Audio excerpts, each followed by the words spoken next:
police running all in and out the building. What the hell is going on? You up? We up?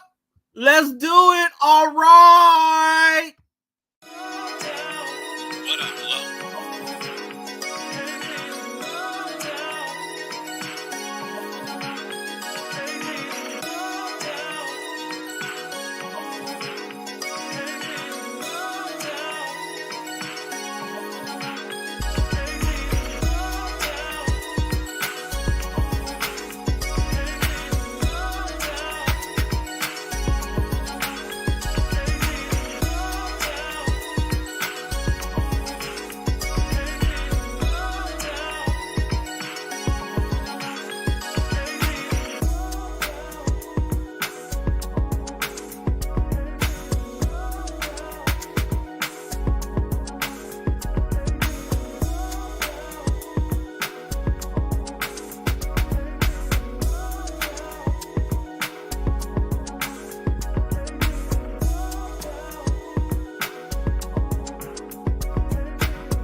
Hey, we are in here. Hey, it is late.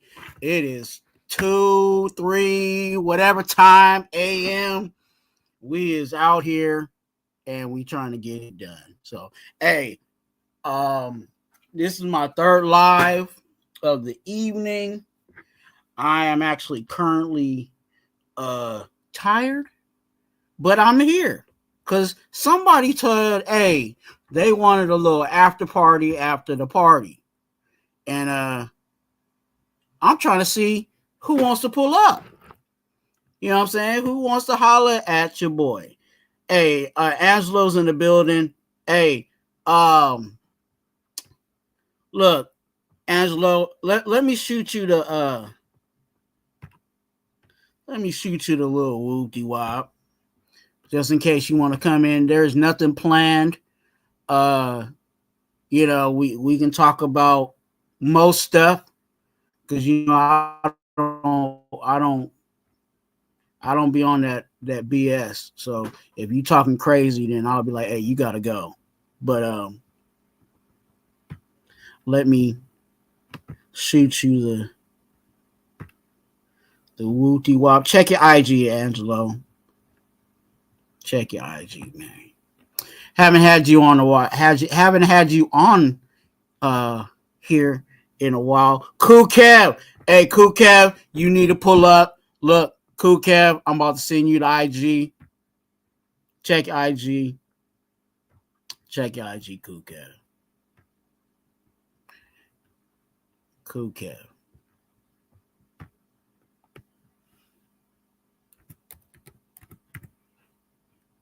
Cool Kev specifically said that he wanted a live today. So, you know, I decided to, you know, do it after hours, you know what I'm saying? Because Cool Kev said he wanted a little after party. Not a Diddy party, but an after party.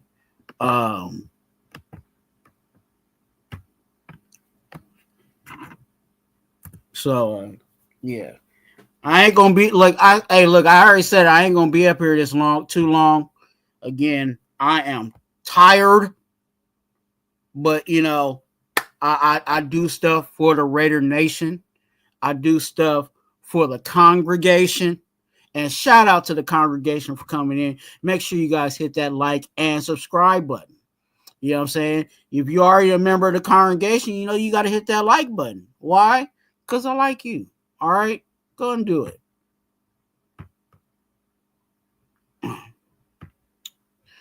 Yeah.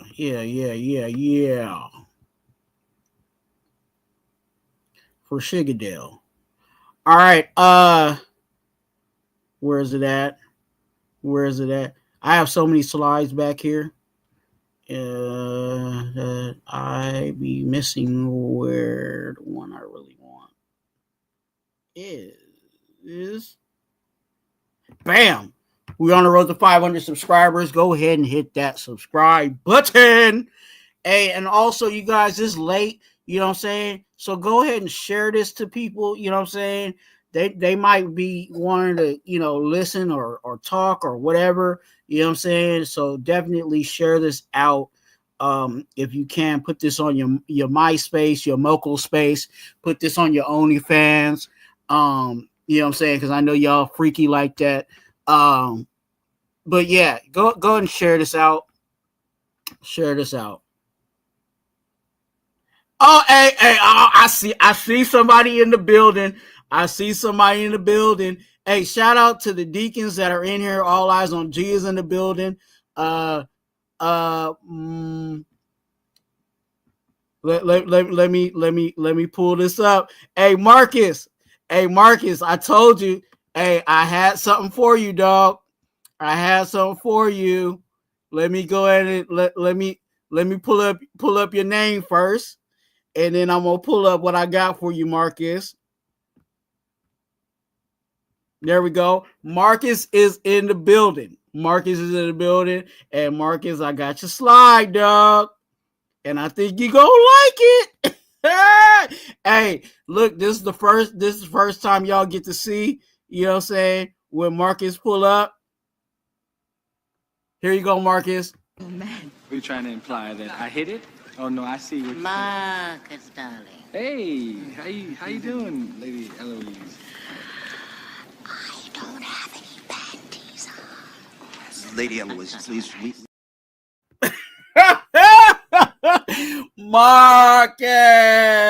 Marcus, darling. Oh, hey, all eyes on G. You already know. Marcus, darling. Marcus, darling. Hey, you want me to do it again? Marcus. Hey, you want to play it again, Marcus? You want to play it again? I'll do it one more time because this is the first one for Marcus. You know what I'm saying? This is the first time Marcus get to see it. Let me go and hit it one more time. Oh, man. Are you trying to imply that I hit it?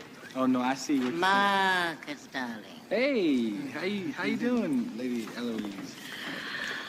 I don't have any panties on. Lady Eloise, please. Hey, I told you, Marcus, I had something for you, dog. So, hey, when you come in, you know what I'm saying? I might not do it every time we go live, but a good majority of the time, if you pull up, you know what I'm saying? I might have to hit you with the Marcus, darling. hey, Marcus, you cool. You cool in my book, man. Hey, I was going to do this. I'm gonna do this. Because I need to do this. Hey,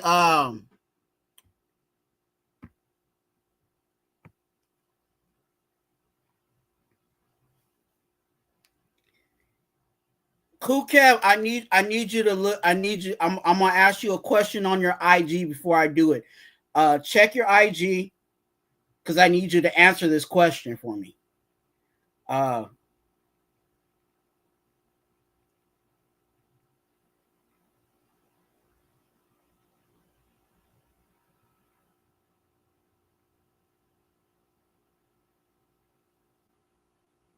I,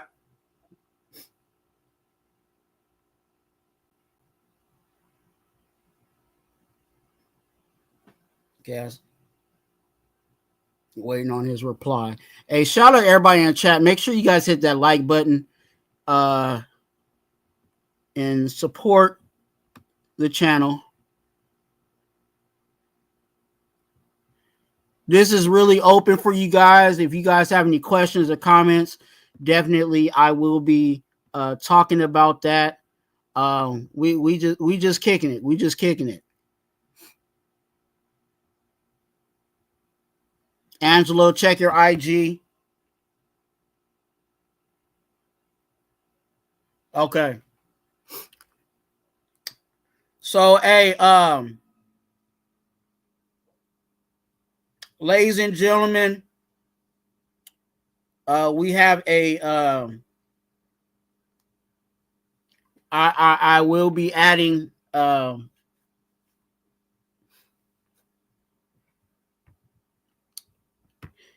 will be adding a new deacon tonight. That's right, I will be adding a new deacon tonight.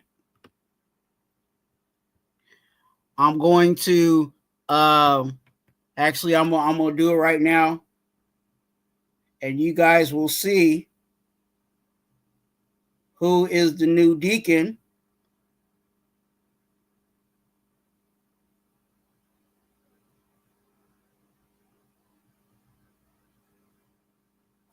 You guys will see the new deacon, and I'll do this one.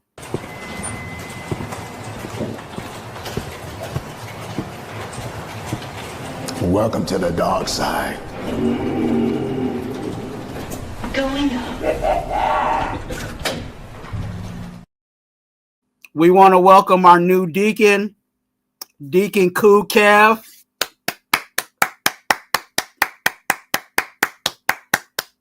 You know what I'm saying? Shout out to Cool Kev for being a new deacon to the Raider Twuan in the congregation. So, you know, if you want to holler at Deacon Kev, you know what I'm saying, you can holler at Deacon Kev in the chat. Because Deacon Kev now has a wrench. Okay? And I have a special guest in the building. You know what I'm saying? He's a guy that I truly love and care for. Special dude, great guy. I know he's probably going to have a whole lot to talk about, whatever it's going to be, but it's always a good time. Ladies and gentlemen, you know him as Raider Transplant, but Angelo is in the building. Hey, guys. Hey, Twan. Thank you. Thanks, everybody. Hey, all eyes on G. Cool Kev called me out, and I love Cool Kev. So I'm like, all right, man, you want me to kill some time? And then shout out to Marcus Banks. Actually, and shout out Gord, everybody on the chat. Marcus Banks, we talked about you tonight. So tonight, I want to thank Raider Twuan. He's one of the people that supported. Me and Turf were working out the kinks of it, and we didn't advertise it to anyone. But there's this kid by the name of Abdullah Mason, 20 years old, from Ohio. We both believe he's going to be the next Sugar Ray Leonard, so to say. He's going to be that American superstar that everybody's going to gravitate towards in boxing. And he fought his first main event tonight on ESPN for free on national television. And me and Turf, and that's Turf's favorite fighter. So he was like, hey, man, you want to jump on and we'll just kind of watch it live together. And so we did the first episode of a new channel you guys are going to be seeing on the Ultimate Raider Fan 32, but it's actually its own channel because we're talking combat sports, both boxing and MMA and karate and jiu-jitsu, and we're going to be bringing in different guests, and it's a very positive flowing show. It's called The Knockout Canvas. Again, you could find it either on the Ultimate Raider Fan 32, or you could just go on YouTube at The Knockout Canvas. It already has its own Instagram. And I mentioned you, Marcus Banks, because we noticed that you, Chewy, there were people going into Turf Show that actually like talking about boxing. So just shout out, man. Check it out. Check out the first episode. We talked for a couple hours. Twan, thanks for being there with us and supporting the channel. And please, guys, subscribe. Again, the goal is, it's kind of like with our Raider channels, right, Twan? When we want to keep it more on a positive sense, what we're trying to do is more so teach everyone about the Raider Nation culture, right? That it's not like there was this bad rep. I remember, I mean, it's funny to me because I grew up there in Alameda and I was around that. I never felt that whatever weirdness that people would say, Raider fans are terrible, man, and they throw batteries. And because as a kid, I was always embraced by Raider Nation. So I always kind of thought Raider Nation's hella cool, man. Everybody's nice. You get food, everybody treats you really well. So I didn't get the back end of it. And then later on, I would hear this, like when I would say, "Oh yeah, I'm a Raider fan," or they would say, "Oh, you're a Raider fan, right, Twuan?"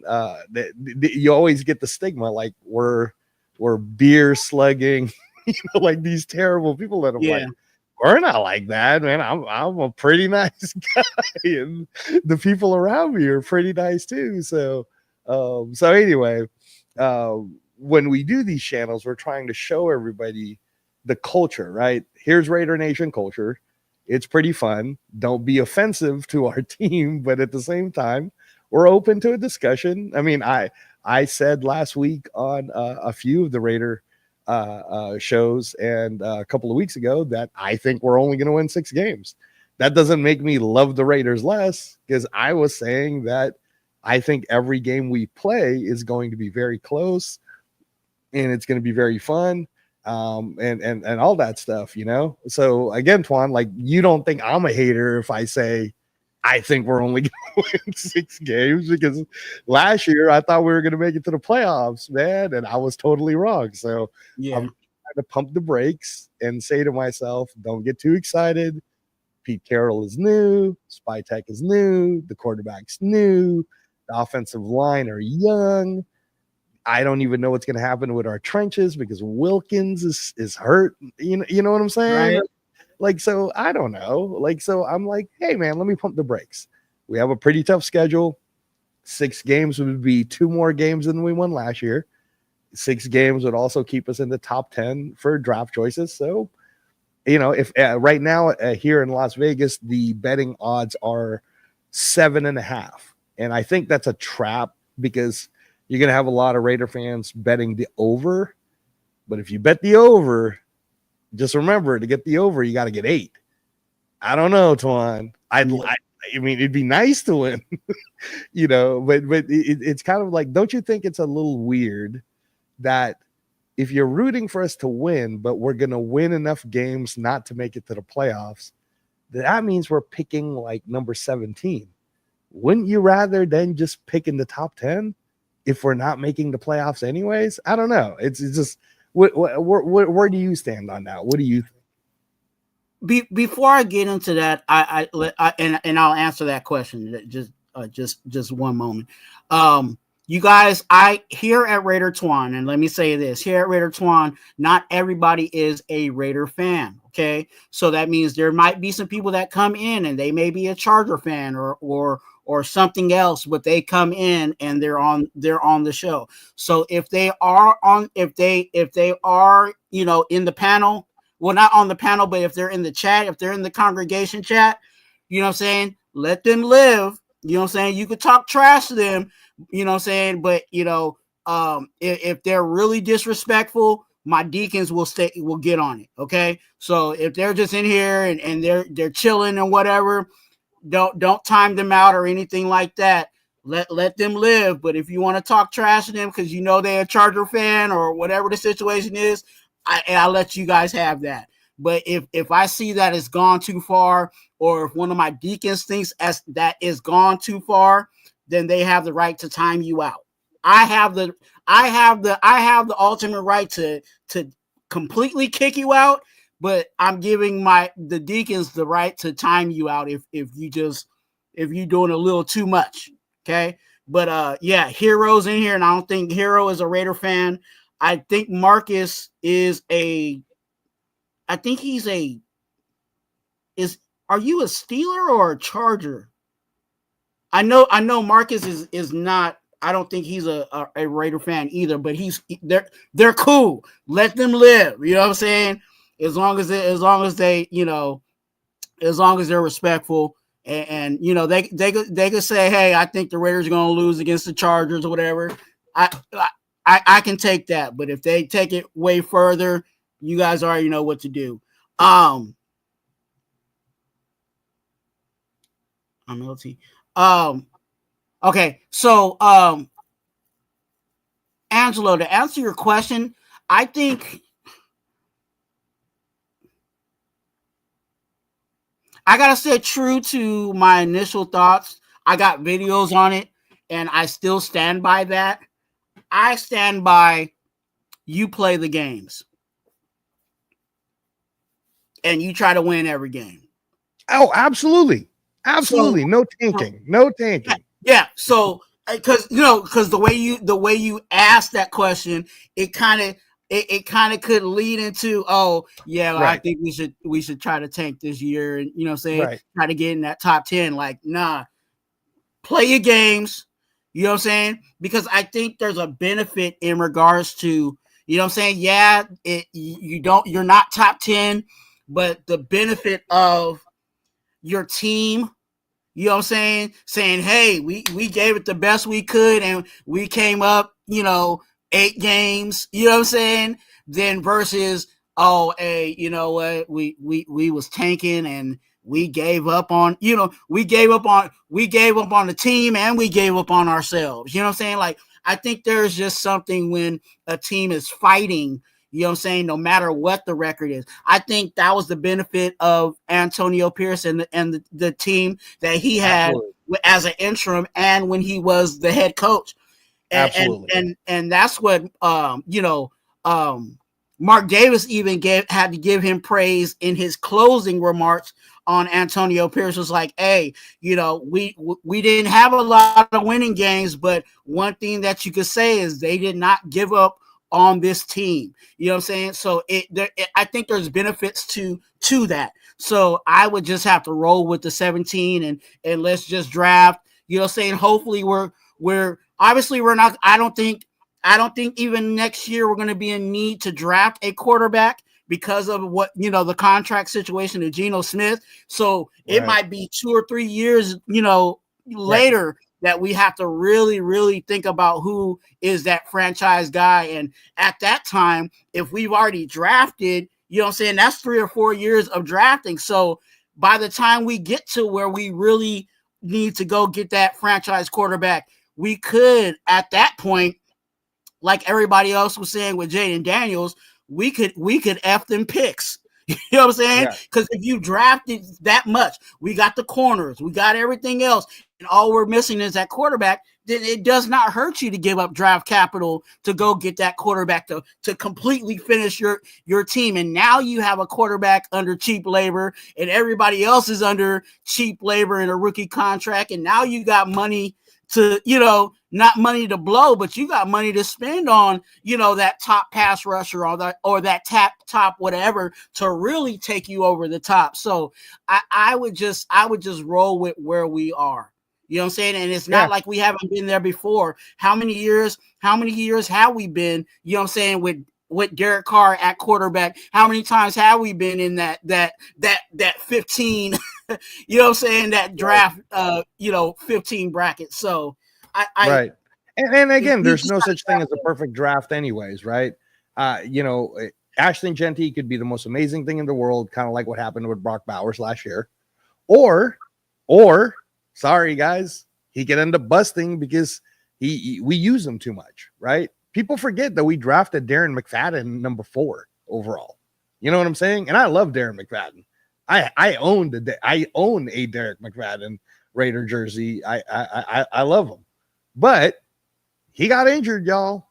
I mean, like, if you overuse somebody, and in this particular state, I mean, look at what and again, man, don't hate me for saying this. It's just facts. The Chargers got Najee Harris, and then they still drafted Omarion Hampton. So what do you think they're going to be doing with the ball? They're going to be pounding it, right? But yeah. If we got Ashton Genty and let's say we signed Nick Chubb, now I'm a little happier because I'm like, all right, cool. They're not going to overuse the kid.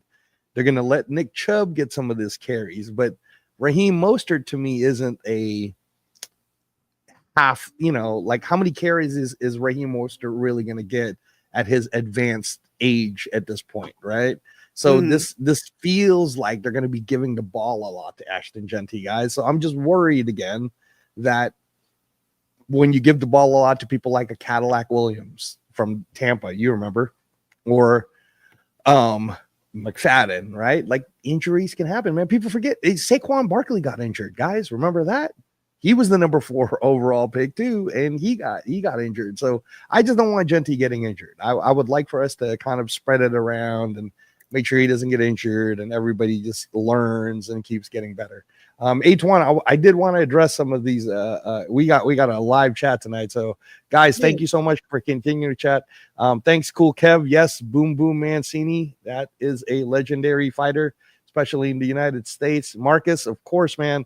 I appreciate all you guys. Gord, Marcus, Cool Kev, come join that boxing show. If you guys listen to episode 1, you'd enjoy it a little bit because we got into Canelo Crawford. We kind of talked about Manny Pacquiao being old and coming back. It's pretty fun. Yes, sir. Gord, Marvin Hagler, that's all-time great. We actually mentioned today that if we talked about the 3 middleweights that you have to think about historically, you have to put Gennady Golovkin in there. You have to put Marvin Hagler, and you have to put Carlos Monzon. So if you love boxing history, man, you'll definitely enjoy the show. Hero says, all my life I lived football. Don't kick a Charger out. Hey, Angelo, put the link in the private chat. Okay. And then I'll pull it up so that they can, click on it and go. Gotcha. Okay, give me 1 second. And then yeah, guys, if you want to jump on, hey, Marcus, if you want to jump on, we can talk a little boxing if you want to. Here's the link right there, Twuan. And then let's see. Yep, Razor Reddick, Gord. I'll tell you a funny thing, and as you get to know me and Turf's background a little bit more. So my mentor and the person that I worked for in this promotional group called Orion Sports Management, his name is Mr. Alan Tremblay. He promoted Donovan Razor Reddick. He was also the advisor to Lennox Lewis, and I can tell you some amazing stories about those times. Cool Kev, Bone Crusher Smith, man. You're pulling out some names, bro. Bone Crusher Smith.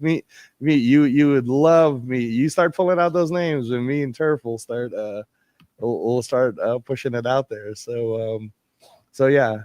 But yeah, no, guys, keep commenting, and believe me, just like Twuan said, I was never trying to say, and I don't think any of us are trying to say, don't try to win games. Oh no, believe me, if we can, my wife believes we're gonna win like 10 or 11 games and make it to the playoffs. And I was trying to just tell her, like, honey, man, I'm just letting you know, it's the cycle of the NFL. Other than the Washington Commanders, who shocked all of us, new head coach and new quarterback usually means not that many wins yet. The Steelers I'm actually shocked. The Steelers got Aaron Rodgers now, but I don't know. This might be the first year they don't make it to the playoffs. You sent me a StreamYard link. Is that? Yeah, that's your studio link, right? Is that what you wanted? No, I'm talking about your channel. Oh, my bad. Okay, I was like, why is it saying StreamYard? Yeah, I thought you were trying. I'm sorry. No, guys. I need the link to your new. Yeah, the new one. Gotcha. Channel, okay, I'll get so it. I can put it in the chat for them. No, I can get my StreamYard link and put it in the. Yeah, that's all funny. I thought you were trying to invite. I thought you were trying to invite some of these folks in here. My bad. No, hey, look, no, and actually, that's what I was intending to do. Also, too, the link is in the chat. For most, I see everybody. It seems like everybody's cool. Gord, Marcus, you know what I'm saying? Hero, if you want to pull up and talk a little bit, as long as you're respectful, you know what I'm saying? You can definitely, if you can have a decent conversation and stay on topic, then we'll be good. Right. Cool Kev, I already sent you the link, but if you want to join in, go ahead and do that. This is kind of open panel tonight. Again, me and Angelo, we can talk all night because me and Angelo can run our lips about conversations. So definitely. But let me go ahead and there you go. I just gave it to you, Twuan. And then and guys, full disclosure, part of the reason why I'm still up is so me and Turf finished our show During the ESPN fights, we started it at about, I want to say 8. We ended at about 10:30. His time, he was already past midnight because he's in Texas time. I'm in Vegas time. And I'm still up with Eternal Raider 72. Some of you guys know him as Papa Rundown because we're both been watching fights literally since 8 this morning, right? Like there were boxing matches in the UK, and then there was the ESPN fights, and it's just, this is how if you're into the boxing world and you're really in it, you know all the live fights that are happening worldwide. So full disclosure, Gord, Marcus, Cool Kev, on ESPN Plus tonight for free in 30 minutes will be Junto Nakatani versus Rion Nishida. And if you don't know who Junto Nakatani is, let me just explain this to you. He's the current number 7 ranked pound for pound fighter in the world. He, in my opinion, is the best 118 pound fighter. That's bantamweight. And he's basically the reincarnation of Manny Pacquiao.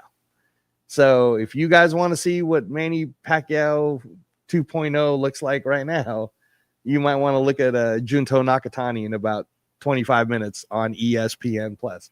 But that's part of the reason why I'm still up, right? Because I'm watching that Japanese card. And then I actually have on the TV right now, if you guys are subscribed to DAZN, DAZN, that's the same subscription channel that shows FIFA, World Cup Soccer, but it's the global home of boxing. And they have live fights happening right now in Australia. So I'm watching that at the same time also. So full disclosure to everyone. And of course, I can always, just like Twan said, him and we could talk Raider football all night, guys. So definitely throw questions or comments or anything you guys want us to comment on, and we will definitely talk about that stuff. So, but no, thanks. Thank you. Thanks, Twan. And then, yeah, I put the link up for you now. So sorry about that. A little confusion. Copy link address. For me, I'm still learning laptop stuff. Right. Because I'm on the go so much.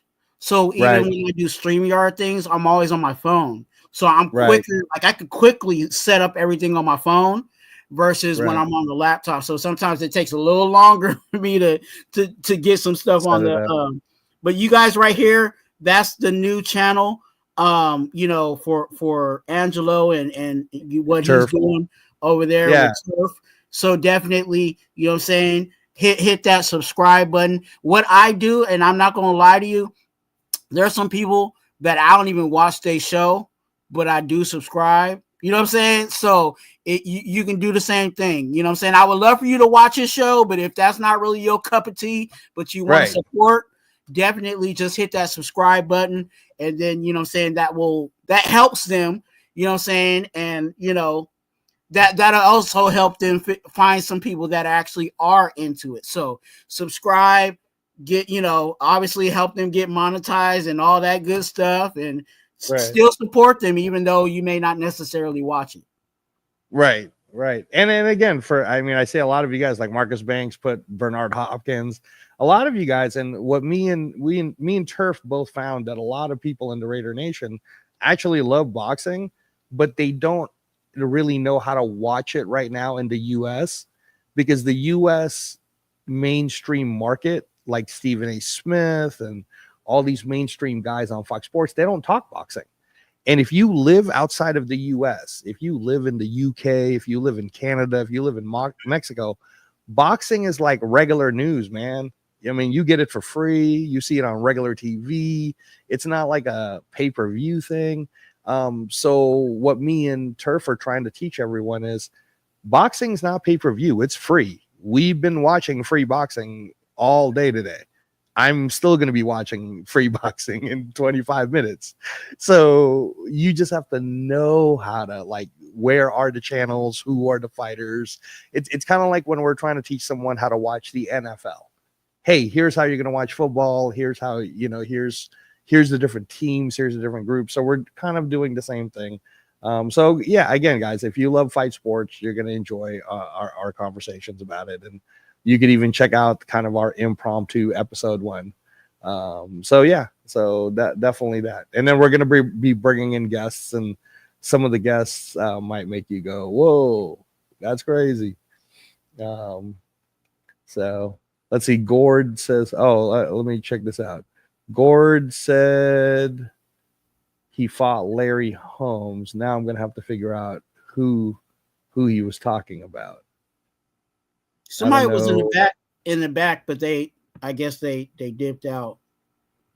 Okay. Yeah, Obakar. Oh, Marcus, absolutely. Obakar was great. There's a lot of people. I was just talking about somebody today with turf, where people forget it. Like it's interesting. Yesterday, June 7th, guys, is a very popular date in history for boxing because June 7th, I think in 1997, June 7th was Ika Ibushi versus David Tua. So for some of you hardcore fans, man, you'll know that that's one of the greatest heavyweight fights you're going to see. Both two guys threw like 1,000 punches.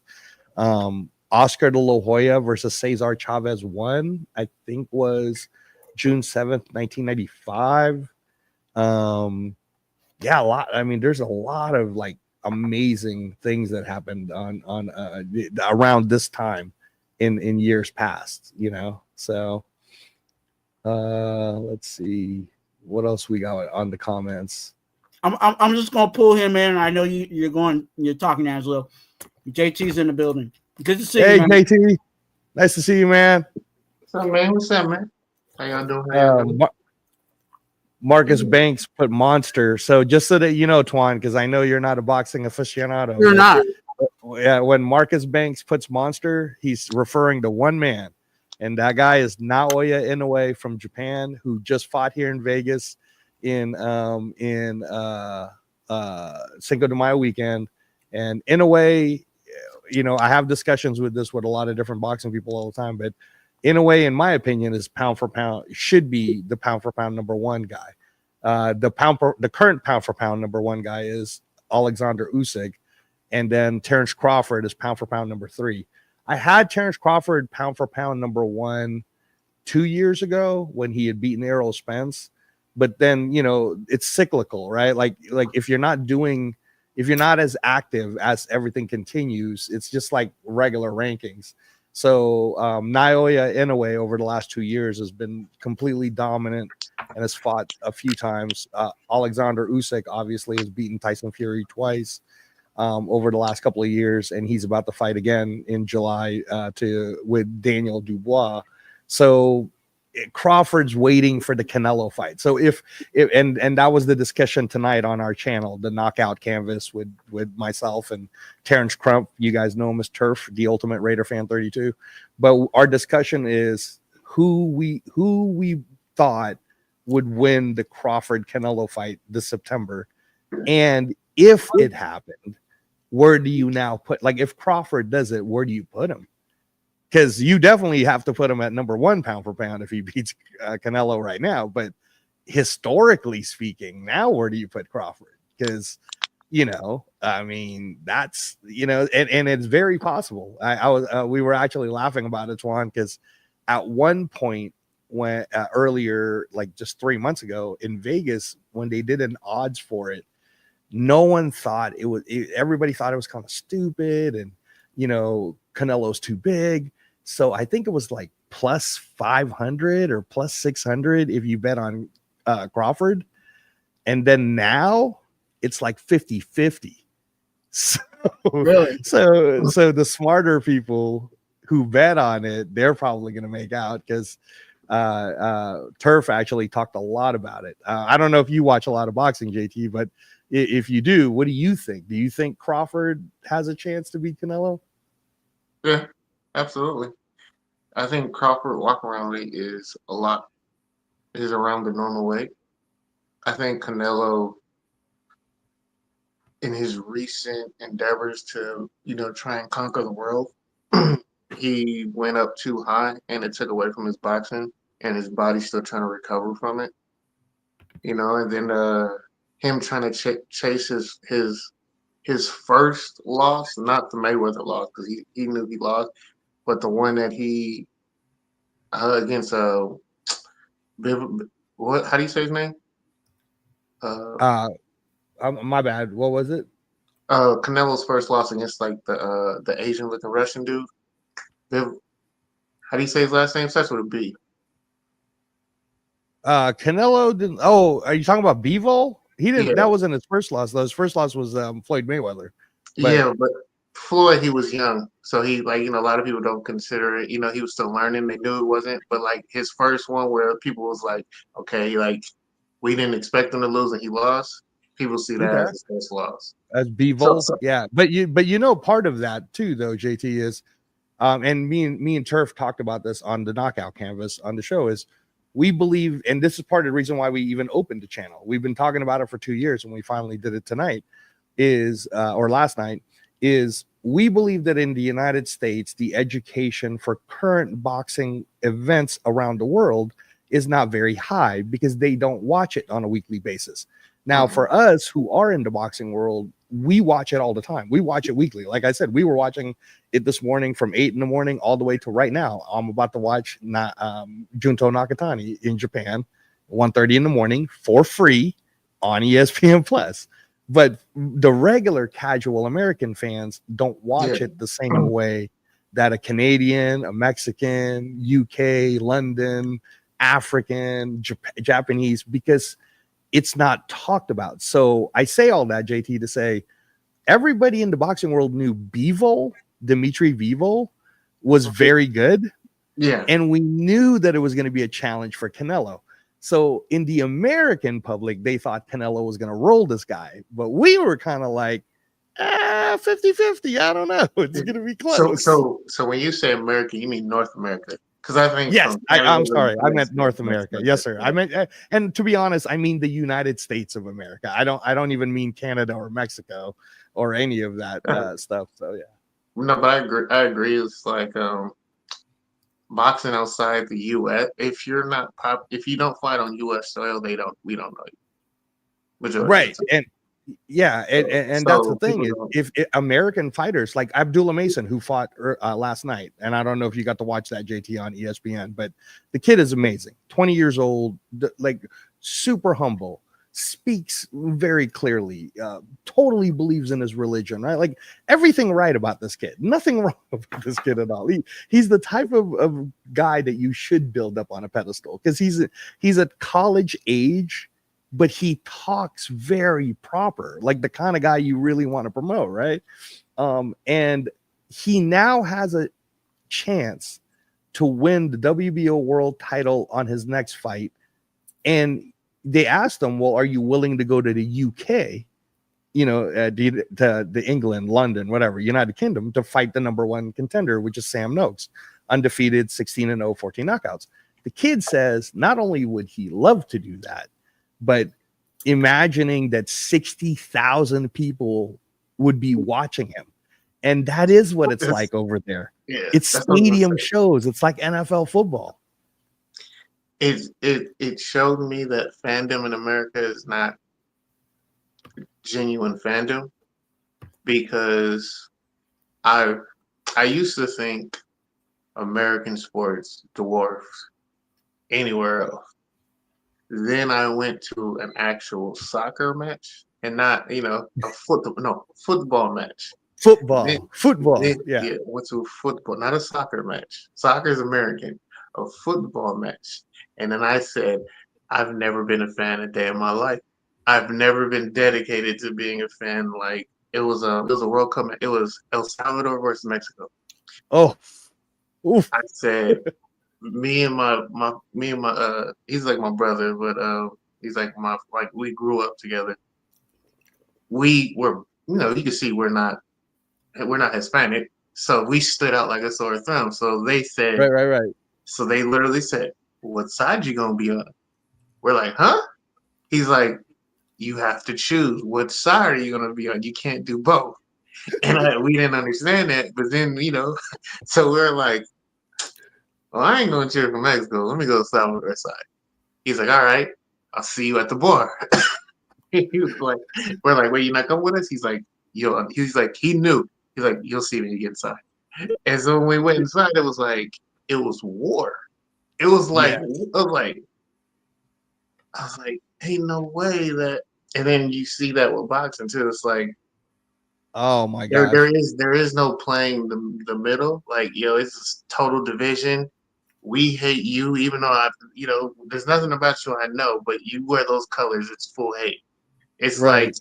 it's like the rivalries that we used to have in the 80s for like basketball and Oh, football, they still oh yeah, have. They have right, rivalries. We just right, play the game is being played, but they have real rivalries that's like deep hatred. And I was right. like, and then you see how fans are, they have the headbands, and I was like, Oh, yo, they got it. Yeah, it's crazy. They paint it up. It's a the fandom is a lifestyle. yeah. And I was gonna tell you too, JT, do yourself a favor. For any of you guys who are in the chat, I always offer this. If you follow me on Instagram, Reyes Boxing on Instagram, guys, and you want to ask me like for hey, what's going on with boxing, I will send you the free link so you can watch the thing that we all just watched. Because like I said, you don't have to pay for these things. Everybody thinks you No, have to pay for it, but it's all for free no, on YouTube, I'm, on high definition, and nothing's pay-per-view. A lot of these great matches are all on free regular streaming services. I'll say it that way. But earlier today, JT, the best fight that happened yesterday. I'm sorry, I keep saying today. The best fight that happened on Saturday was in Ipswich. Since you watch soccer, Ipswich, which is one of the stadiums for the team, 20,000 people were there in the rain, brother, in the rain, wearing rain like hoodies, right? wearing a poncho. Yeah, while the WBA interim heavyweight championship was being fought between a 30-year-old undefeated #1 contender at the peak of his career, fighting a 26-year-old Olympian undefeated from Australia, rising in the peak of his career. It was the one of the best heavyweight championship fights you're going to see this year. You're not talking about the Go second ahead. round, right? No, this one, bro, it was crazy, right? I want you guys to, if you want to follow me on IG, I'll send you the fight. I'll send you the highlights. Essentially, what happens is the hometown guy who's in Ipswich in the UK. Everybody thinks he's going to roll the younger guy because the younger guy's 12-0, 10 knockouts, but he does have an Olympic background and he's coming up. And the guy took the challenge. And this is one of the things I love about, again, outside the USA. Everyone is not afraid to take on last-minute challenges. So the original opponent for the favorite guy, who's based in the UK, his record was 18-0 with 15 knockouts, right? His original opponent was Jarrell Big Baby Miller from New York. Oh, Miller. Jarrell Big Baby Miller pulls out because of injury or whatever. That's fine. So I want to say 2.5 weeks ago, the kid from Australia who's building his career, who's undefeated, JT, he's like, I'll take the fight. And he's ranked, I don't know, number 12, but he's like, I'll totally take the fight for the world title. Absolutely. Why not? So right away, when the betting odds started, this guy was a plus 600. No one thought he could win. JT, bro, when the fight starts, it is a slugfest for like 10 rounds. And the 26-year-old from Australia, bro, he fucking brought it. I'm sorry, Twuan. I didn't mean this. No, it's okay. It's okay. Go ahead. He was like the reincarnation of an Evander Holyfield type guy, and he's just throwing combos and moves. And the guy who was the favorite, it's looking like dude is about to lose in front of 20,000 of his own fans who was still cheering him on, like soccer style, right? Cheering him on, bro. In boxing, and me and Turf talked about it, all it ever takes is one mistake. It's the only sport in any sport where all it takes is one mistake. Like you can't hit no 10-run home run. You can't hit no Hail Mary for 3 touchdowns. You know, there's no 25-point line in basketball. But in boxing, man, your ass could be losing for 9 rounds, 10 rounds. And all it takes is one. And that's exactly what happened, bro. And the fucking crowd went crazy. Like it was just, I was going nuts. Me, Papa Rundown, we were all like, oh my, what did we just watch? This is insane. It's like in soccer when that happens. It's kind of the same thing, right? Like you don't think the goal is gonna go, JT, and then when it goes, you're like, oh, what just happened? Yeah. So, anyways, though, guys, I mean, yeah, and again, how would you know? If for all of you guys in the chat, you live in the United States, unless you're watching a show like what me and Turf are offering, which is we're going to teach you when and where to watch it and how to watch it for free, right? And if you know, then you get to watch it with us, and then you get to go, oh, we saw that too. That was crazy. So, but that happened American time. It happened at 3 p.m. American time. So whatever you guys were doing at 3 p.m. American time, you could have been watching one of the best heavyweight fights this year. No, and see, that's the thing is like with boxing, you starting to see that they're like, screw America, I'm gonna go over UK because it's a bigger bag. Especially Absolutely. like with Dazzin right now and how they're doing it. Like I ain't gonna lie, I was so bad having to like wake up at like 3 and 4 in the morning watching Tyson Fury. Like I was like, I'm not doing it. I was like, I love boxing. I'm not doing it. I don't care. Right. You know, I'll catch the replay. It'll be on YouTube by that time. Right. You know, who cares? You know, and I pay for my YouTube, so I ain't get no ads anyway. Right. But I agree. Like, yeah, boxing isn't. It hurts me to say this. Boxing is no longer an American sport. And you know what? And here's where I will push back on it a little bit, and I will say, because I defend USA boxing all the time. My issue with the United States fan base and mainstream fan base, JT, and I'm sure this upsets you too, is Stephen A. Smith, man, he doesn't know anything about boxing, right? So he doesn't know how to talk about it. He has no clue. But I just made this point last night on the Knockout Canvas. Marcus Banks and Gord, you guys will understand this. Do you know that currently, right now in the USA, we have 20 world champions, 20 actual world champions, not interim. So I'm not even counting like Virgil Ortiz, who's the interim champion. I'm talking actually has the belt and actually defends it, and they're USA American born and raised. Okay, and yet I can literally ask anyone outside of my house door, can you name me 5? Just name me 5 champions that you know. I'm just curious, right? And then they're going to say things because they're going to say something because of how the US market, who doesn't know any better, like a Stephen A. Smith, they'll say names that aren't even champions anymore. But like I'll keep it simple for you guys. All right, you want to know? I'll give you a quick 5 that you're going to be like, oh yeah, right? David Benavidez is American born and raised. He's in Arizona too. I can't believe I didn't get that. And he's in Arizona. That's what I'm saying. I'm like, how do you not know that guy is a world champion? I mean, he's the current world champion because he was the mandatory, and the WBC said, hey, you know, this guy's been waiting forever, and Canelo's been ducking him like crazy, so we got to let him be the champ, right? Yeah. Okay, here's one of the easy drills for people on the chat. All right, and you guys could research it if you want. The United States of America, when it comes to boxing, dominates the 135 division, which is lightweight, all the way to the 154 division, which is junior middleweight.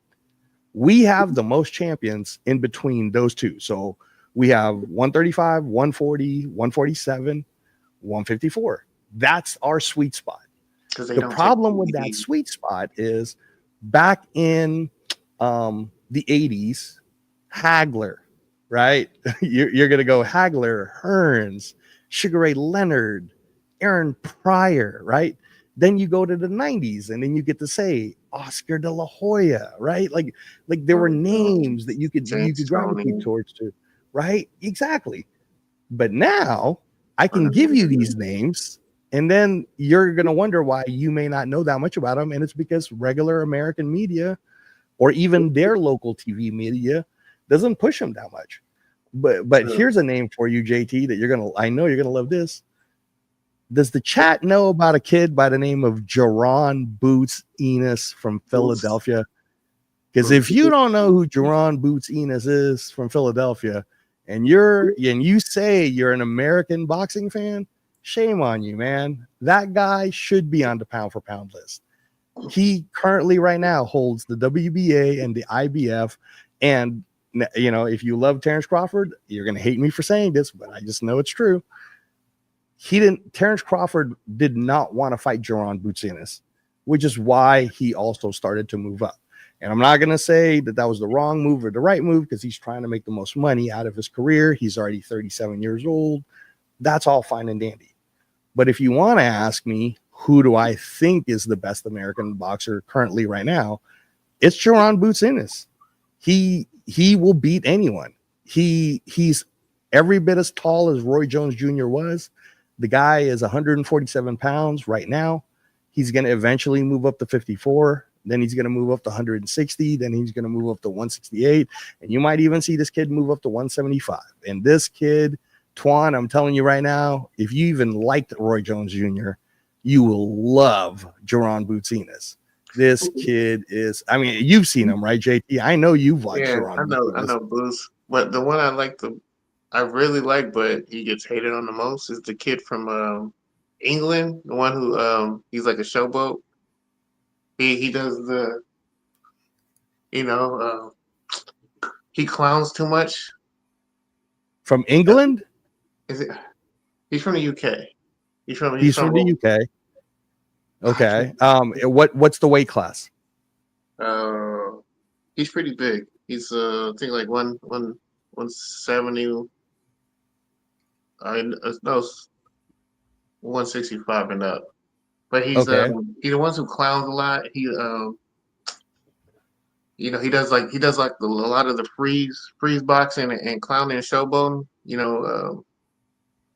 Kind of like he type of pretty boy hair with the curly hair, and he's light skinned. And he was the one. Okay. I know. Okay, I know exactly who you're talking about. So that's where I was confused, because I was talking about world champions, right? This guy's not a world champion yet, but I know exactly what you're talking about. He's not yet. So I'm very high on him. He was the Tokyo Olympics silver medalist. This kid is 6'3".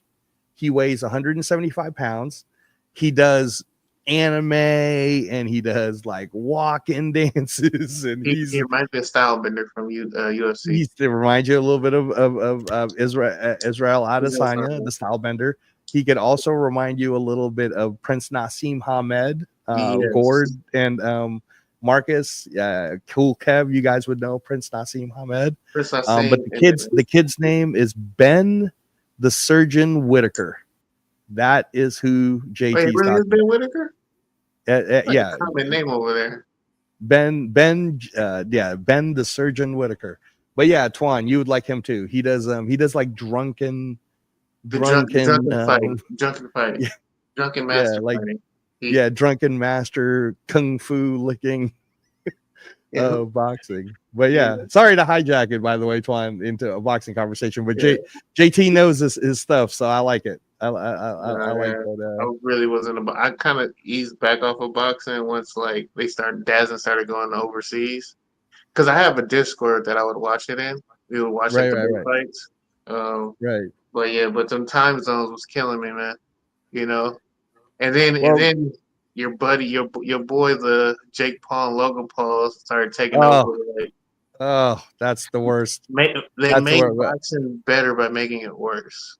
But and we brought this up too, Twuan, me and Turf, where I was telling him, I said, look, we never want to make our show a political thing, and we never want to make it about race. But in all honesty, if Jake Paul wasn't white, how many people were really going to watch that influencer, blah, blah, blah. But it's one of these things where you know, all across boxing in the United States. And again, man, I'm not trying to make this about race. I'm just keeping it real with you guys, that the reason why Larry Holmes versus Cooney was a big deal, was a black and white thing, and it's happened throughout time and time and time again, and everybody always wants that great white hope. That's why they even made a movie about it, right? Or wasn't it Tommy Morrison. Tommy Morrison. Yeah. And Tommy Morrison was good, for example, right? Like in the boxing world, we go, yeah, no, good. But Tommy Morrison ain't George Foreman, bro. Tommy Morrison ain't Evander Holyfield. You know, like it's like when we really look at the grand scope of it, it is a largely, I mean, you know, if you look at the history of boxing, there are more Black American world champion legendary names and boxers ever. It's going to take forever, dude, for anyone to even catch up to 25% of it. I mean, the Mexicans, I guess, would be, or Latin would probably come closer, but not even that close. You know, just a movie, Twuan, is about to come out. It's already in production. Jamie Foxx is starring in it, but it is the story about the 1984 USA boxing team, in where they won 9 gold medals, bro, 1 silver and 1 bronze. It is the most dominant, not USA boxing, but the most dominant boxing team ever in the history of the sport for Olympics, right? And you know what's crazy, Twuan? Evander Holyfield was on that team. He's the one that won the bronze. I'm about to say, didn't he get the bronze? Wow. Yeah. Holyfield wasn't no, you know what I'm saying? I can even say that for myself. Evander Holyfield wasn't no joke. Oh my gosh. Yeah. The real deal. The real deal, man. What was the team that had not Holyfield, Roy Jones and Floyd Mayweather, where they got screwed? Now, okay, that's a good. That was the '96 Olympic team. That was the one with that's the one in Atlanta with Riddick Bowe and Floyd and then the Roy Jones team was earlier. That was in the '88 Korea Olympics. That's where Roy got robbed. It was the worst robbery in the history. It was such a bad robbery that the committee apologized to Roy Jones, saying, "We're really sorry. You clearly got robbed," right? But when I talk about that 1984 USA boxing team, if you guys on the chat who might know this, Pernell Whitaker, right? Meldrick Taylor, right? You know what I'm saying? Like it's like there was American. It was like the 1992 basketball team, but before they had dream teams, because these were just amateur kids just whooping on everyone, and that was back when amateurs didn't have no headgear. So it was basically like pro boxing, bro. They were just whooping on everybody. So, and the reason why that story is coming out, Twuan, is in the 1980 Olympics, the United States boycotted it, right? But prior to that, the original 1980 USA boxing team was still going to amateur tournaments. And when they were flying to Poland, the plane crashed. So it killed everybody.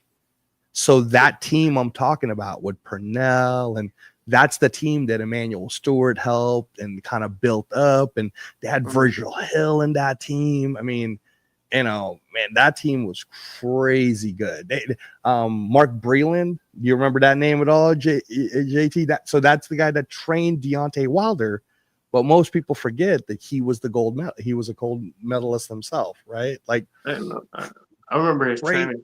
Was that the first one he got rid of? That was the guy that he got rid of. That was the guy that was essentially teaching him how to use his power. Because Mark Breland was the guy that fought Marlon Starlin, and again, man, there's such a great. There should be an American historical thing that talks about boxing, like for kids, because it did a lot to boost economy. It did a lot to help with. I mean, Joe Louis, for example, was the people's champ for a reason, right? Muhammad Ali, everybody talks about, but really, you have to understand like true American history to understand how hated Muhammad Ali was during that time, and he was still trying to fight everyone. because he believed in a certain belief, and like that's the kind of stuff that I would like to see now, with some of these athletes with this platform. Like, don't be afraid to say something, man. Like, don't get all censored out. If you really got something to say, then say it. But again, man, money and the whole bit, and not a lot of people are willing to do what. I mean, think about it, JT and Twuan. People forget that someone like me, I'll defend Muhammad Ali as it's hard to say he wouldn't have been the greatest because they took away 4 years of his career during the peak of it. So he was whooping on everyone. He was too fast. He was too strong. It would literally have been like Michael Jordan wins the 1991 NBA Finals against the Lakers, and then the NBA decides to take him away for 4 years.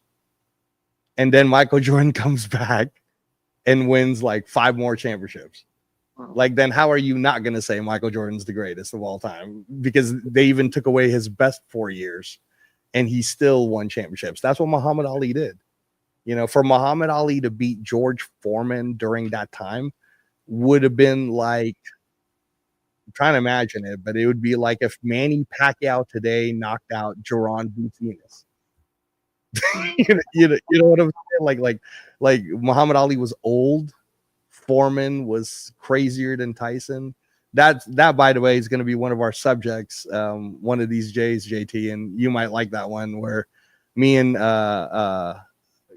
Turf are going to talk about who would have won if you had peak George Foreman, like the very best George Foreman against the very best Mike Tyson.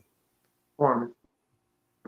Yeah, I mean, I'm gonna say Foreman, but the very best Mike Tyson, you're talking about that 80s buzzsaw, can't get hit, defensively strong, rock hard left hook, right hooks.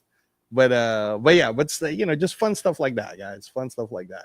But anyways, JT, I'm sorry, man. I didn't mean to hijack it with the. I came you in. probably want to come talk about Raiders, right? Oh no, I came in. You guys are talking about that, so I was like, it was a nice change of pace. But to get back to Raider, tell me you can. But I'll be checking out your channel. I definitely need to get back into boxing. I definitely loved it. And that's what we're gonna do, JT. We're gonna just continue to educate people weekly, just to kind of show you rankings, letting you know what's going on with current events, letting you know. So like Marcus Banks, I'm sorry I'm so late on the chat, guys, but Marcus Banks puts out Tim Witherspoon, right? And if you watched it in the 80s, 90s, Tim Witherspoon, one of the things that most people forget about him is he was one of the last people who used the mongoose technique, which is what Archie Moore would do, right? And Ken Norton did it. Very effective. But yeah, man, Tim Witherspoon for sure. That guy was very, very, very, very underrated in my opinion. And yeah, of course, yeah. Marcus says Nadia Inoue should be number 1. Totally agree with you. Let's see. Yeah, and Marcus, you're right. Europe in general, just I think it has to do with the fact that a lot of 6 foot tall, 5'11", 6'3", like anybody within that range when they're in high school, they're going to get pushed to basketball, football, or baseball in the United States, and not a lot of them are getting pushed into boxing. Versus in Europe, you get pushed into boxing pretty early just because you might want to learn how to fight, kind of thing, So, but yeah. The chat, Twuan, the chat knows they're boxing here pretty good. So, but anyway, sorry. But go ahead, Twuan, say some Raider stuff before I hijack. No, look, I'm telling you, I'm on my 3rd live.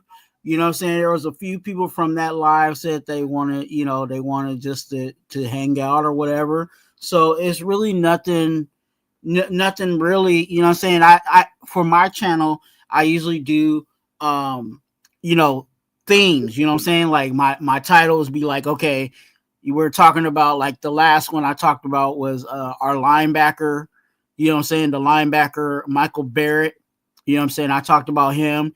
what I thought about him, and then I talked about the new contract from AJ Cole, and what does that mean for the Raiders? You know what I'm saying? What are the benefits or the curses to that contract?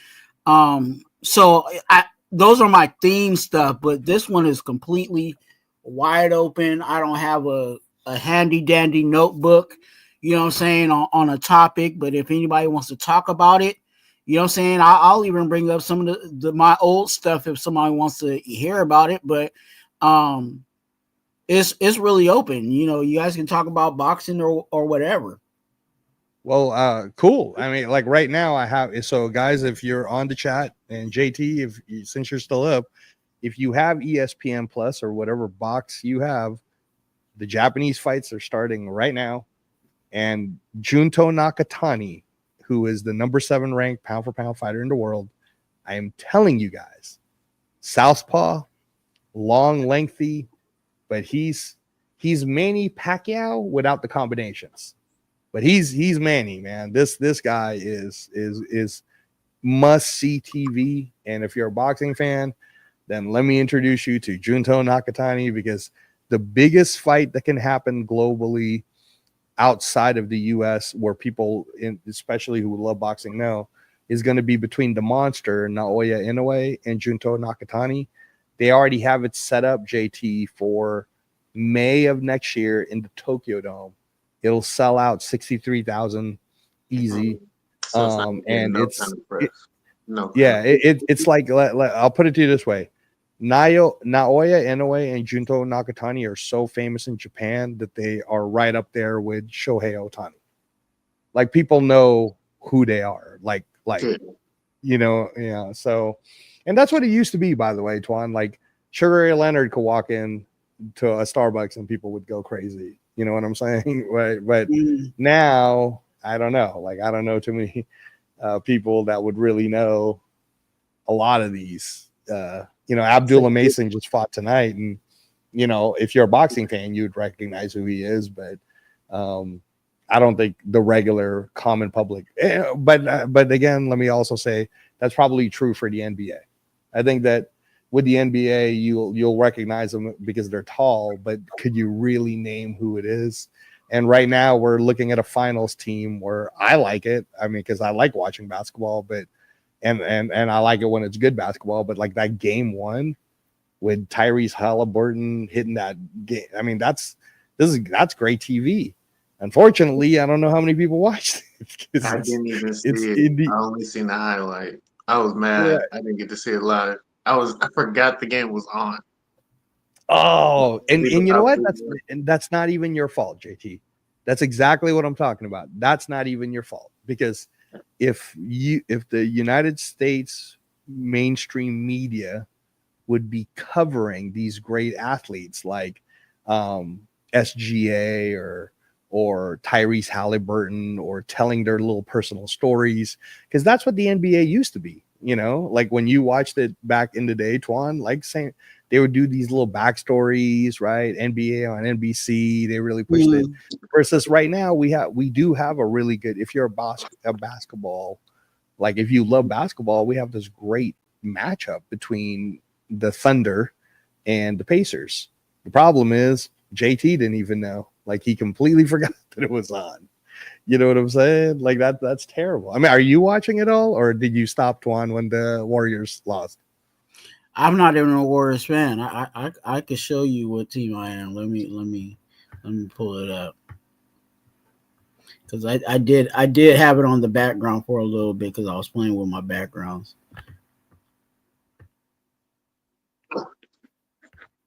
I saw you playing with your backgrounds. I had to go. You're a Lakers fan. You're a Lakers fan, and you know what? That's fair, man. I got to tell. When I was growing up in the Philippines, all we talked about was the Lakers. But I mean, again, it was Magic Johnson, Kareem, Worthy, Byron Scott, right? Like, so they were definitely the global team. The Lakers were the global team at that time. But when I came to the U.S., living right there in the Bay Area, living in Alameda, hard not to be a Warrior fan, man. Run TMC growing up, hard not to be a Warrior fan. Plus, back then too, Twan, I don't know if you remember this, but the tickets were pretty cheap. Like they were Oh yeah. handing them. $15. Hey, you know what? And I'm glad you said that. Those that really know about the Warriors, it was you wasn't paying to go see the Warriors. You're paying to see the other team. You know what I'm Right. saying? I couldn't take advantage of that. Kobe's in town. Steve Nash is in town. Amari Stoudemire's in like it was always whoever the other team was, you know what I'm saying, was the packed out night, you know what I'm saying? And obviously the tickets was just ridiculously cheap. Yeah. Man. I wish I would have took advantage of that when Jordan was still playing against the Clippers. Right? Oh, I never went to a Clipper game when the tickets were like $3 or $4. yeah. Oh man, not even to see Jordan. I didn't get my car until after he retired. Okay. So I did, and I just never asked to go to a game. Right. You know, those are like the struggle times, you know.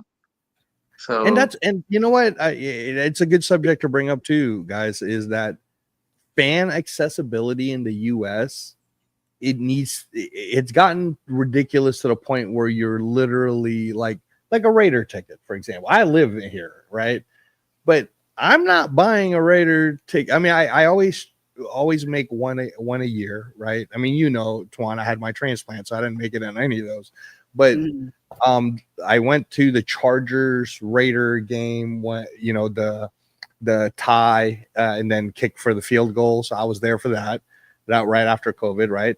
And then I had to do the liver transplant, but I had to miss like all this different time because they wouldn't allow me. But last season, I was there for the home opener, man. I went to the Panthers game and I watched that suffering happen, and I was pretty positive about it because I got to watch up close Jackson Powers Johnson and Aiden O'Connell and Delmar Glaze, and that's kind of how I like to see our Raiders. Is it's kind of like, all right, let me see how our future can look, because I already know currently, you know, that ain't. And you know what, Twuan? I might be negative, Twuan. I might be negative. You know what? Now, I will say when I'm stating facts, I'm not. But it just hit me right now. I said something negative. I was like, yeah, you get to see our young rookies, but are we even going to keep them? You know? No, that ain't being mean. How It's not many being times have mean. we how many years have we actually had rookies walk out the door? That's true. That's true. Okay, wait. When outside of Derek Carr, who was the last rookie that Trayvon we Morig. re-signed? Morig just walked out the door. No, I'm saying who did we redrafted. re-sign after their rookie contract expired? Nobody. Who outside Nobody. of Carr? Because I know we did Does Carr. Colton Miller count? Does Colton Max? Miller count? Colton does. Wait, when didn't Colton come Did before we sign Carr? him to like an extension, or did we just give him a 50-year option? Because he was 2018 first round pick. We had to give an extension. Yeah, Colton had to get an extension. Okay. But was he there before Carr? No, because I know Josh Jacobs. We just did he a wasn't. franchise tag. No, With Josh Jacobs, we did didn't franchise tag. No, Josh Jacobs didn't resign out of his rookie. He left. Okay. Who else? Yeah, no. Hunter Renfro, we didn't give him. No, Hunter Renfro was still on his rookie contract. I know. I think we did give him a bag. I think we didn't. I think Renfro. Yeah, we did give Renfro a bag. But then McDaniel screwed that up by, made him retire. With his confidence and everything else. Yeah. He retired him in his prime. He said, "Fuck it, I don't even give a fuck no more." Like, got retired. And I said this too, and this again, this is fact. Please, as we're talking about the contracts that we didn't re-sign, let's talk about all the players that we let walk out the door and how did they, and let's name the ones that left on good terms. All right, let's see. The left on good terms outside the door. Left on good terms. Did Trayvon Merrick leave on good terms? No, he was pissed off when he left. Okay. Did Nate Hobbs leave on good terms? Yeah, maybe Nate Hobbs. Maybe Nate Hobbs. We didn't do. Merrick was upset. I know when he left the building, he was pissed. But he went to a great organization that's going to make him look great compared to what he played was a Raider. Because I can go down the list on how many players, key players, that left on bad terms. But that's the thing; they were key players. They were key players. Derek Carr, Darren Waller, Devontae Adams, Josh Jacobs, Hunter Renfrow, Jonathan Hankins. Yeah, Big Hank. People forget Hank was on left on bad terms too. Perriman. The other defensive tackle that got let go. Was it Butler? Not Butler. No. All those guys. What's his name? Penn. Penn when he went to Tampa Bay. Or no, he came from Tampa Bay, but he left. Like all of the guys that you really thought was like our guys. Shoot, Brandon Cook. They all left on bad terms. See, Brandon Cook. I mean, Colton Miller's about to be on that list. Hey, and you know what? I don't think it is. I don't think Colton will be like that on bad terms. I'm talking about in bad terms of like the organization did him dirty. Okay, so I have a question. Like what they did with DC, like not letting him play that season, and then you know what I'm saying, like that's dirty. The way they did Darren Waller, dirty. Josh Jacobs, dirty. Jacobs, yeah. You know what I'm saying? They kept doing they keep doing our bad, they keep doing our key guys, the guys that we really need to rely on. We keep doing them dirty. Yeah, our essential. And we don't. You said Merrick, but we don't even know if even Robert Spillane felt the same way. I forgot. That's true, but we didn't draft Robert Spillane though. True, but he was a key player. Well, Spillane, Perriman didn't leave happy. That's true. He wanted to get paid here.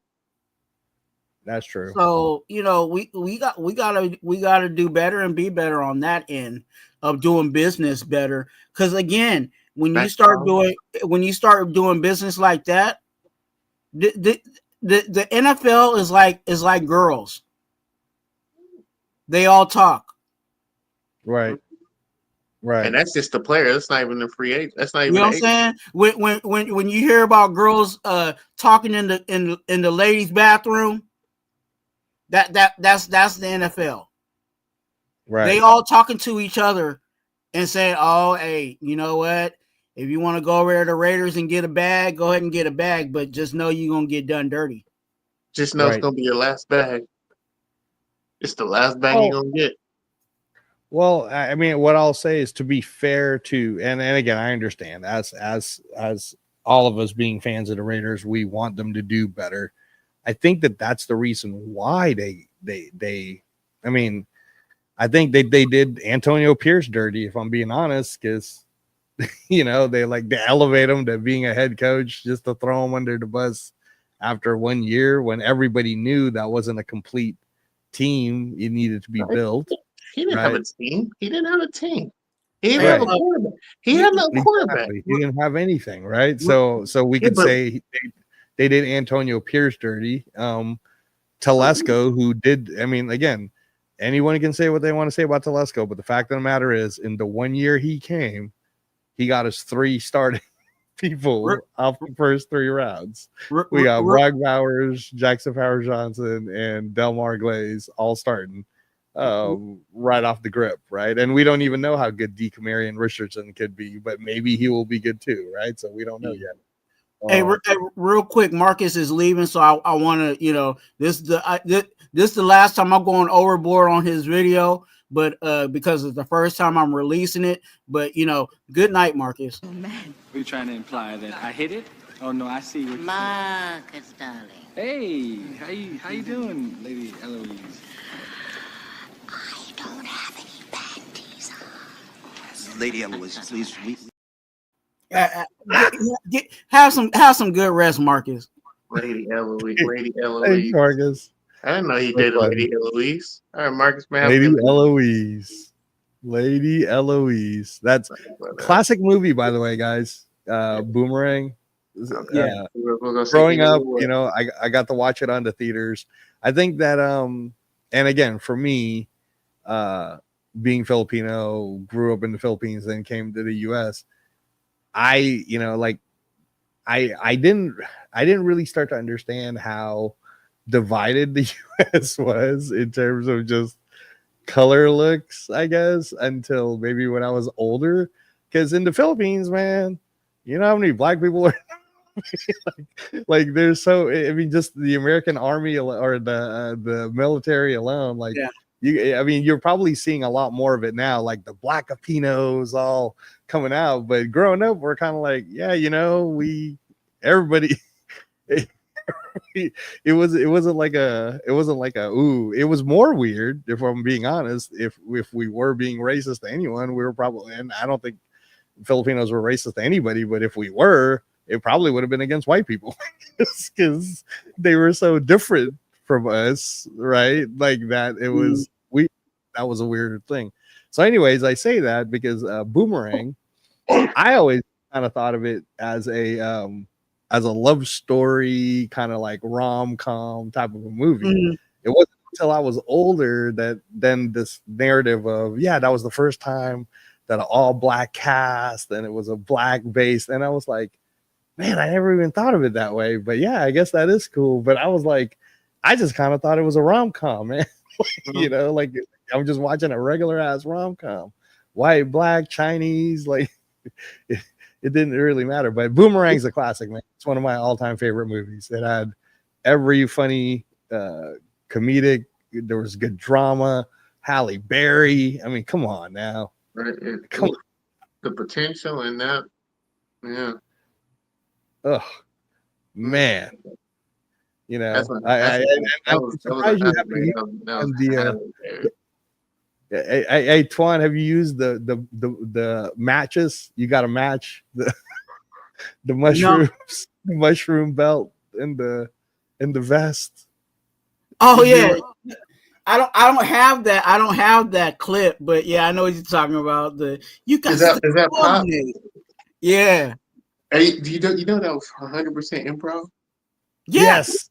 Improv. You know, and he said it in an interview. He's like almost like 90% of my lines are all like when directors talk to him, they're like, we just want you to do your thing. You know what I'm saying? And he goes out there and gives them a couple of, you know, versions of it, and they take it. I'm gonna have to watch that before I go to bed tonight. Like I'm gonna go to sleep. Classic. Because even the roles that he had with Ice Cube was the same thing. He's like, Cube just let me, you know what I'm saying? Yeah, let him be me, and then we just improv, and he fed off of me. Right. And I was like, damn, that's to think that him and like Eddie, like just imagine like the outtakes of him and Eddie, John Witherspoon and him going at it. Comedians going at it, seeing who could one up each other. Right. That probably would have been funny. Because I know I would have cracked. Trying to hold it together when you know they're just going off. Like imagine being like the third wheel in that scene. You know? Right.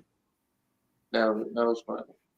Hey, speaking of Eddie Murphy, I just last night, just I don't know why, maybe just because I saw it on TV, but I'm like, nah, it's certain movies are just when it's on TV, it's a don't switch the channel off. Right. But Trading Places, JT, you remember Trading Places with Dan Aykroyd, Eddie Murphy? I mean, I know I'm older than both of you guys, but that's the Christmas movie, right? Yeah, well, it's the one where it's the one where he ends up, he was the poor guy, and then Aykroyd was the rich guy, and they did the bet, and then they end up, and then the funny thing is the two rich guys he ends up putting those two characters in Coming to America. You know, where the he, brothers. You talking about the brothers? yeah, that the was brothers, bad? yeah, more to more, and They're coming and to the other America? guy. They were in Coming to America, the bums that Eddie Murphy hands the bag of cash to when he was walking with Arsenio Hall. yeah, he I kind of don't- always I tries didn't to notice tie that. everybody in.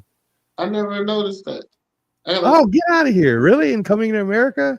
Yeah, he always does that. He always like, I'll put be honest, everybody I in. don't remember any Caucasian people in that movie. That's outside No. of him working at the at McDonald's. Yeah, You yeah, know, yeah, yeah. outside That's of with the fat outside of guy. Louis Armstrong, outside of Louis Lu- Armstrong. Lu- Yeah, yeah. Louis Anderson. Louis Anderson. Louis Louis Anderson. Anderson. Louis Anderson. Right. No. That Mortimer and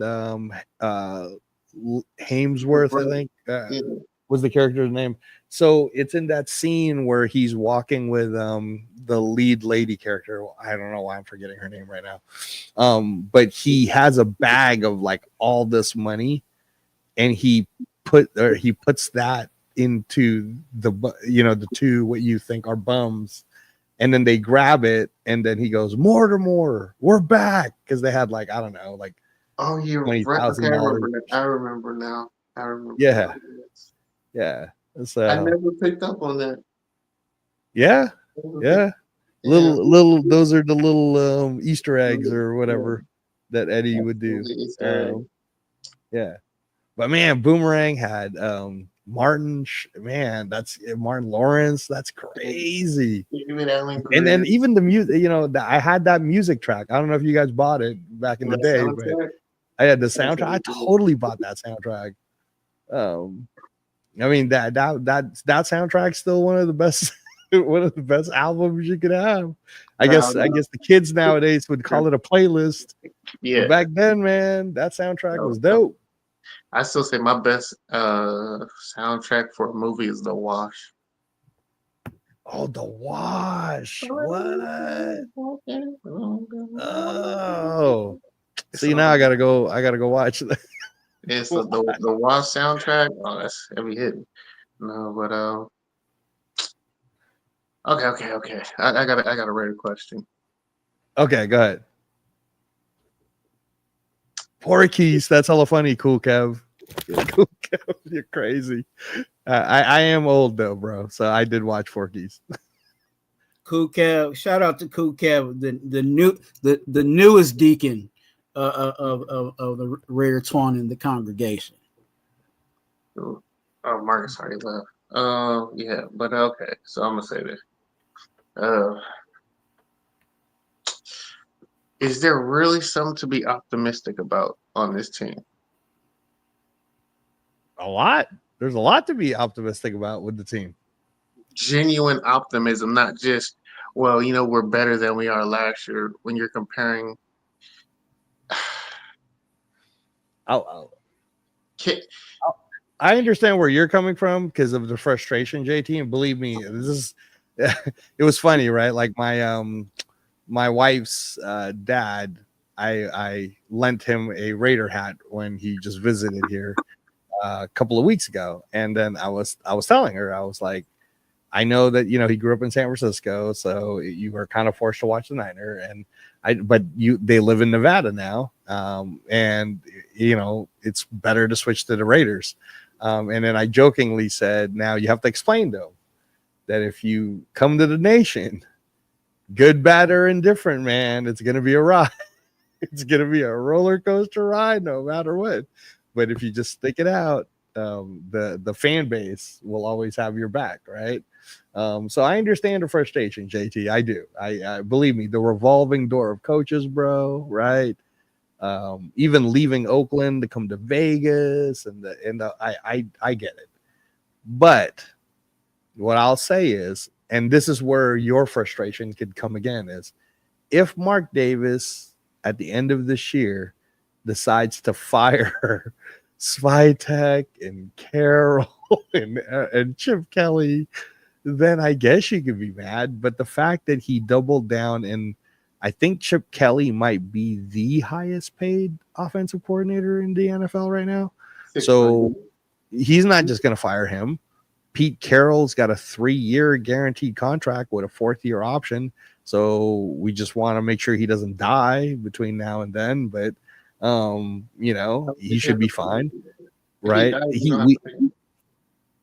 We did bring back both Rob Leonard and Patrick Graham. And more importantly, both those guys wanted to come back. You know what I mean? Like they could have had an opportunity of going to another team, but they didn't. They wanted to come back. Did they really have an opportunity? Was there really an opportunity? Sure, man. You don't think Rob Leonard could have gone to like the Eagles or any of these other teams? No. He could have easily he could have gone to a lot of there. I mean, that and that's what I'm saying is it's like, and then now when I just think about the overall growth of everything, we're using data, right? Analytics and measurables and all that stuff.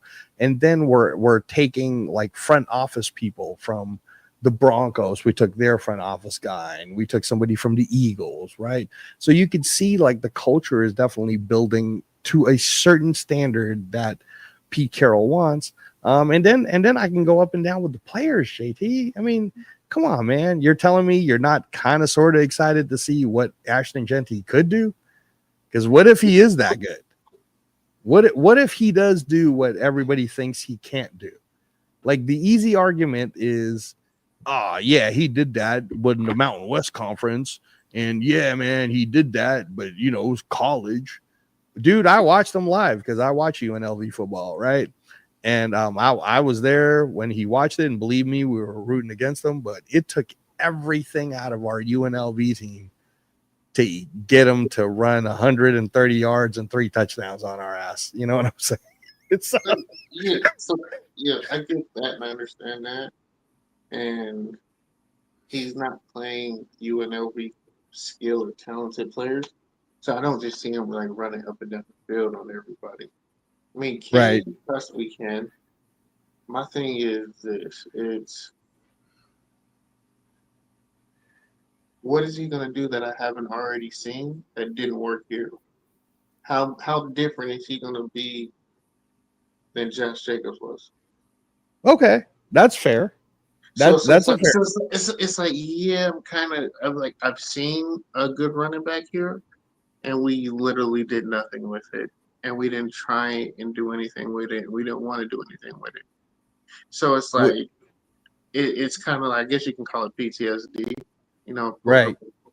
Because it's like, I've seen a healthy, good, top tier running back come to the Raiders, and we only win 4 games. Let me ask you this though: was the reason why Josh Jacobs wasn't used because of the Raiders per se, or was it because the Gruden thing happens? So I don't think Mark Davis expected to have to let his coach that he had a 10-year contract with let go. And then what is it? We went Bisaccia, which we should have kept, but then didn't because he wanted to go a different direction. And then we got to deal with the McDaniels Patriots way. So that rookie contract that Jacobs had, it was wasted on the revolving door of the front office and the coaches.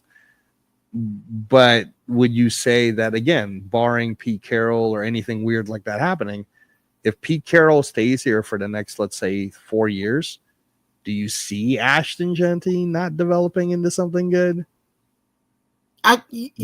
Angelo, you know what I think, and this is my Raider gospel on it.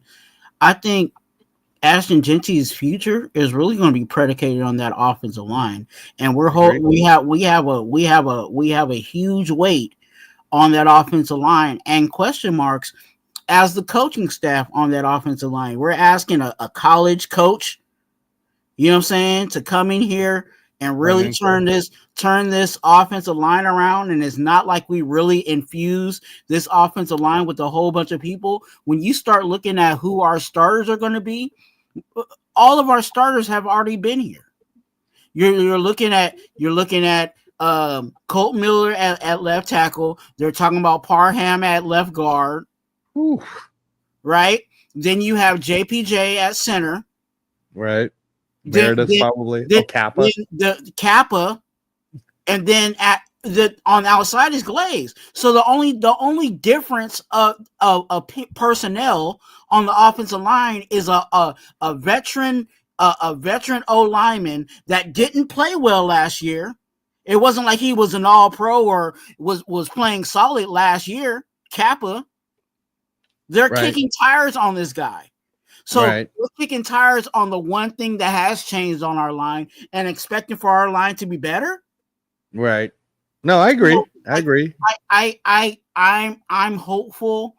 I got fingers crossed. You know what I'm saying? If I had some extra toes, I would cross those too. You know what I'm saying? Because in this situation, it's not Genty's not the answer. Right. I I love agree. Genty. I love Genty as a running back. I love what it looks like he can bring to the table. But I also realize that if he does not have a good offensive line, he's going to look even worse than Josh Jacobs.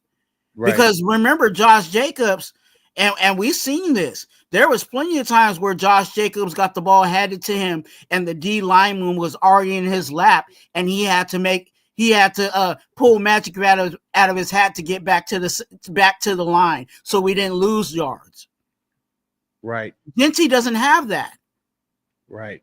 Genty Right. has, okay, I'm gonna get through the pocket, you know what I'm saying, and then I'm gonna make the linebacker slip the tackle. I'm gonna make the safety miss a tackle. He doesn't have that juke, or you know what I'm saying, that spin move that'll get him out of, you know what I'm saying, and we saw a whole lot of there was plenty of times where Josh Jacobs got the ball and he was going left and right before he could get vertical. Right. Right. Ashton Genty doesn't have that. Right. Right. So No. I don't disagree with you about it. I mean, you already know it's well documented that on all the Raider shows, I was saying I wanted either Armand Membu or an offensive line for the number 6 pick. yeah. And the year before I wanted Talisi Fuaga, but again, man, we ended up getting Brock Bowers and he did well. So is it possible that Ashton Genty can live up to the best, the best offensive player, because of usage? I mean, who knows, man? I mean, if you think about it this way, if he only played 15 games and was able to average 100 yards each game, that's 1,500 yards. If all you're counting him to do is 1,000, that's already overachieving. You know what I'm saying? Like, I'm more worried about him getting injured, like you said, because our offensive line isn't settled. And I'm not, and by all means, I believe that Ashton Genty is talented, but if that offensive line doesn't give him the opportunity to show his talent, we're gonna be in a whole lot of trouble. Right. If they don't open up gaps, just do the basics. I'm not asking for you to, you know what I'm saying, completely part the Red Sea every time we run a play, but at least give him a chance to get to the line of scrimmage. Right. Well, my two counterpoints would be that Brennan Carroll is coming from college, and obviously there's a little bit of nepotism as to why he was hired with the Raiders, but he did do good with Washington. He has shown that he knows what he's doing, especially when it comes to offensive line. But more importantly, just making this point, JT, we still have Joe Philbin, and Joe Philbin, he filled in to be the offensive line coach last year, and he has all this wealth of experience. So we have Philbin, and then we have Brennan Carroll. And then the other thing is, did anyone thought DJ Glaze was going to become a starter last year? I mean, I'm sure he surprised a whole lot of people. So how do we know Caleb Rogers won't end up being a starter? Because he played almost every position for Texas, because Texas was ass. Or Texas Tech, sorry, was ass. But part of the reason why that Taj Brooks guy got to run as many yards as he did is because of Caleb Rogers. So how do we know he doesn't end up becoming a superstar, or at least a starter year one? And then, man, I understand like that Charles Grant kid is a project, but how do we know he won't be good enough to be a guard? this shit. You know what I'm saying? Like, so I don't. We don't know what we don't know. It's the same thing with like a Darian Porter. He's 6'3". He runs the 4.3. He was a former wide receiver. There's all these great measurables about him. We don't know what we don't know. So he's either gonna be Jacorian Bennett year one, or he could end up being Quinyon Mitchell, man, for all we know. You know what I'm saying? Like we don't know yet, Twuan. And if anything, like we were I think it was last week we were talking about, well, who are the players that might be on the bubble? Jacorian Bennett might be on the bubble, if I'm being honest, dude, just because he's not a Pete Carroll type. I like Jacorian Bennett a lot, and he showed out last year. But remember, He's our best Pete Carroll. I know. I'm with you, dude. No, I'm right there with you. But the way Pete Carroll likes to do his stuff is he likes them tall, lanky kind of guys. So I think Jacorian Bennett is fighting for a position. You know, I don't think it's being handed to him. We have the wrong people fighting for positions. That's what it sounds like to me.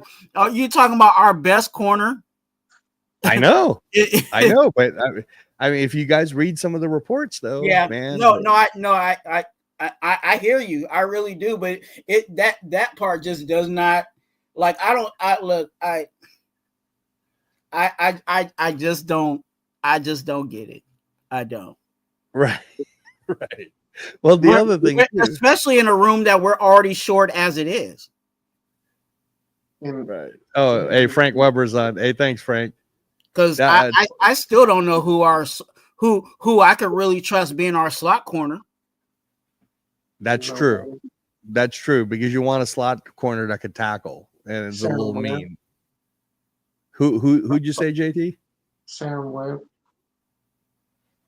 You think Sam Webb will make the team, and then he'll end up being the slot corner? Because I don't trust Darnay Holmes at all. Yeah, that's a good point. And that's who they have. That's right now who they have in the slot. Ooh, yeah, that's a good point. Man, you don't think any of the undrafted free agents? They're gonna have to learn how to play inside, because most of those guys are outside guys. Yeah. I think even Melo Dotson is an outside guy. I don't think he's a slot guy, but if I was Melo, being the undrafted, I would be like, "Hey, coach, slide me inside. I think I can make the 53 in the slot, right, just to get on the roster." Right. Yeah, no, I mean, I was concerned about our linebacker situation, because if Devin White and Landon Roberts gets hurt, who do we got? Michael Barrett and Jalen Smith, and Tommy Eichenberg, and then all the young guys, Eichenberg and Gaynor.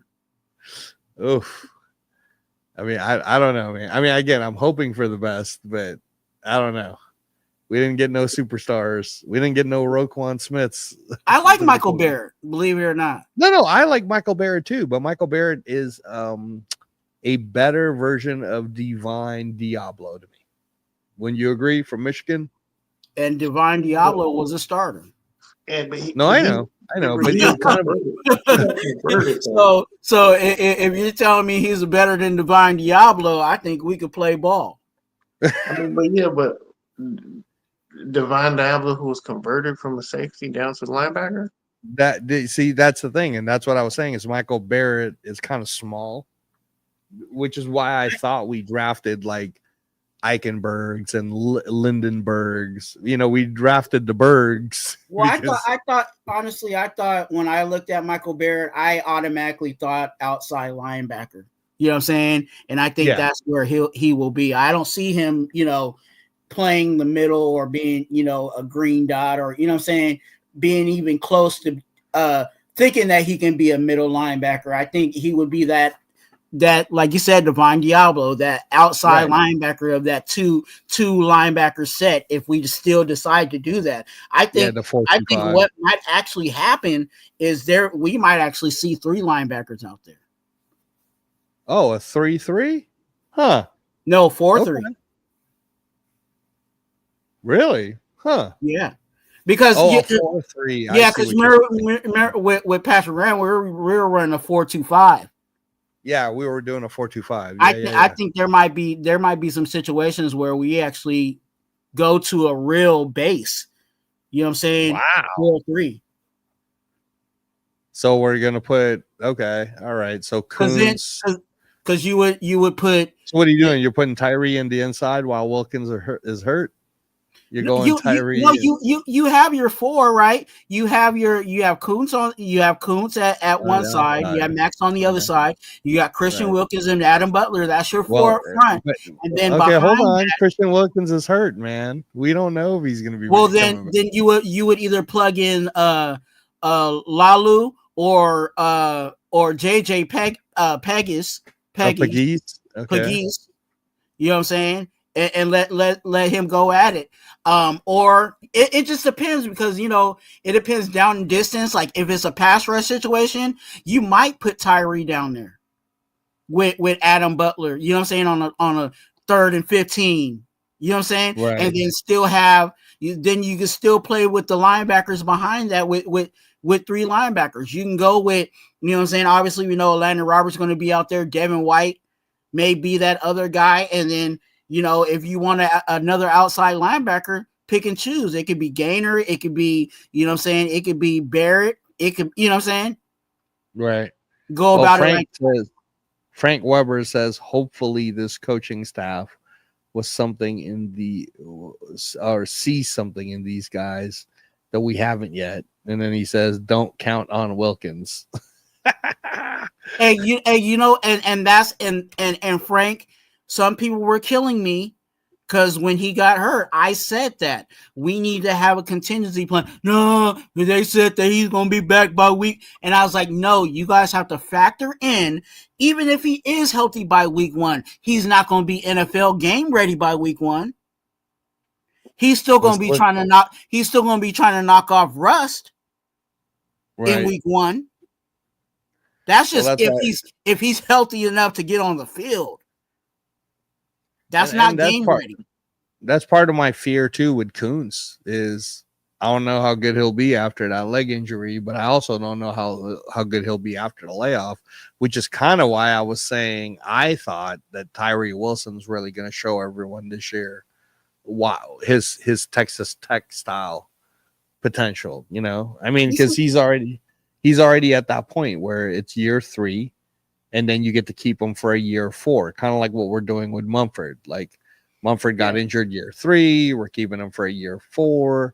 Mumford's probably going to be like a swing tackle, bench type, for depth, I guess.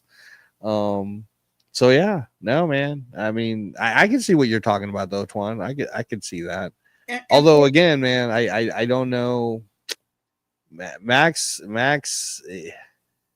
it does suck that Crosby's so dominant and he's so good, but what are we really gonna do to help him get to the playoffs? You know what I mean? Like I don't think you believe we're a playoff team this year. Twuan, right? And I know JT doesn't think we're a playoff team. So JT's knocked out. So but yeah, I if by the time we make the playoffs, Max is going to be older. I don't know, man. I mean, I never want to trade Max. At the same time, if somebody wants to give us 4 first-round picks for him, I might consider it. It might be considered.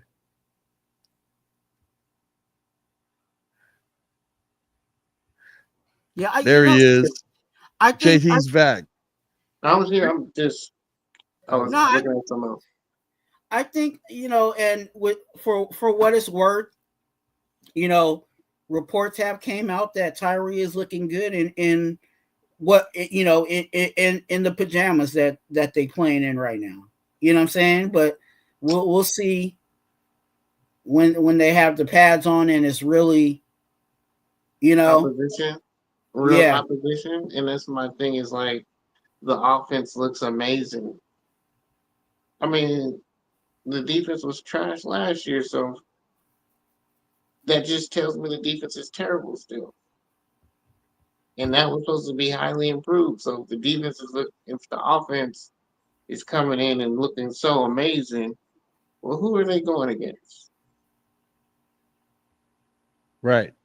Right? I mean, if we're looking that good and that amazing, what's lacking then? Why is this new offense? Why are these new players looking so? I'm trying to do this thing as nice as possible, Twuan. Like I'm about to sound like Is it based off of the conversation we had earlier today about how our draft players taking over? Wasn't even gonna get to that. This was the Oh, from the Raiders talking about how amazing and how dominant the offense is looking. I was like, well, if they're okay. looking dominant, then that means the defense got worse than what they were last year. Right. So all the Right. moves that you made and letting go of the guys who were considered problems is now hampering the team. Right. So if that's the case, then why we still have Patrick Graham?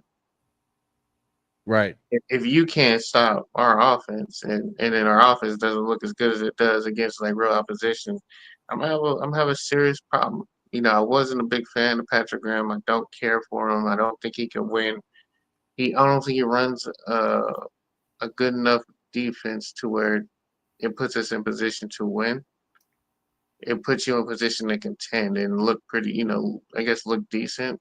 He's done better than I've given him credit for. So this is me, being nice in a sense. But if you tell me a first year offense with rookies are dominating your defense, granted, it's more like 7-on-7 style, but you know what's coming at you and they're still being dominated like that in the red zone. So that means we're going to be giving up touchdowns all the time. Do we even Right. have an offense that can contend with a team that's giving up touchdowns?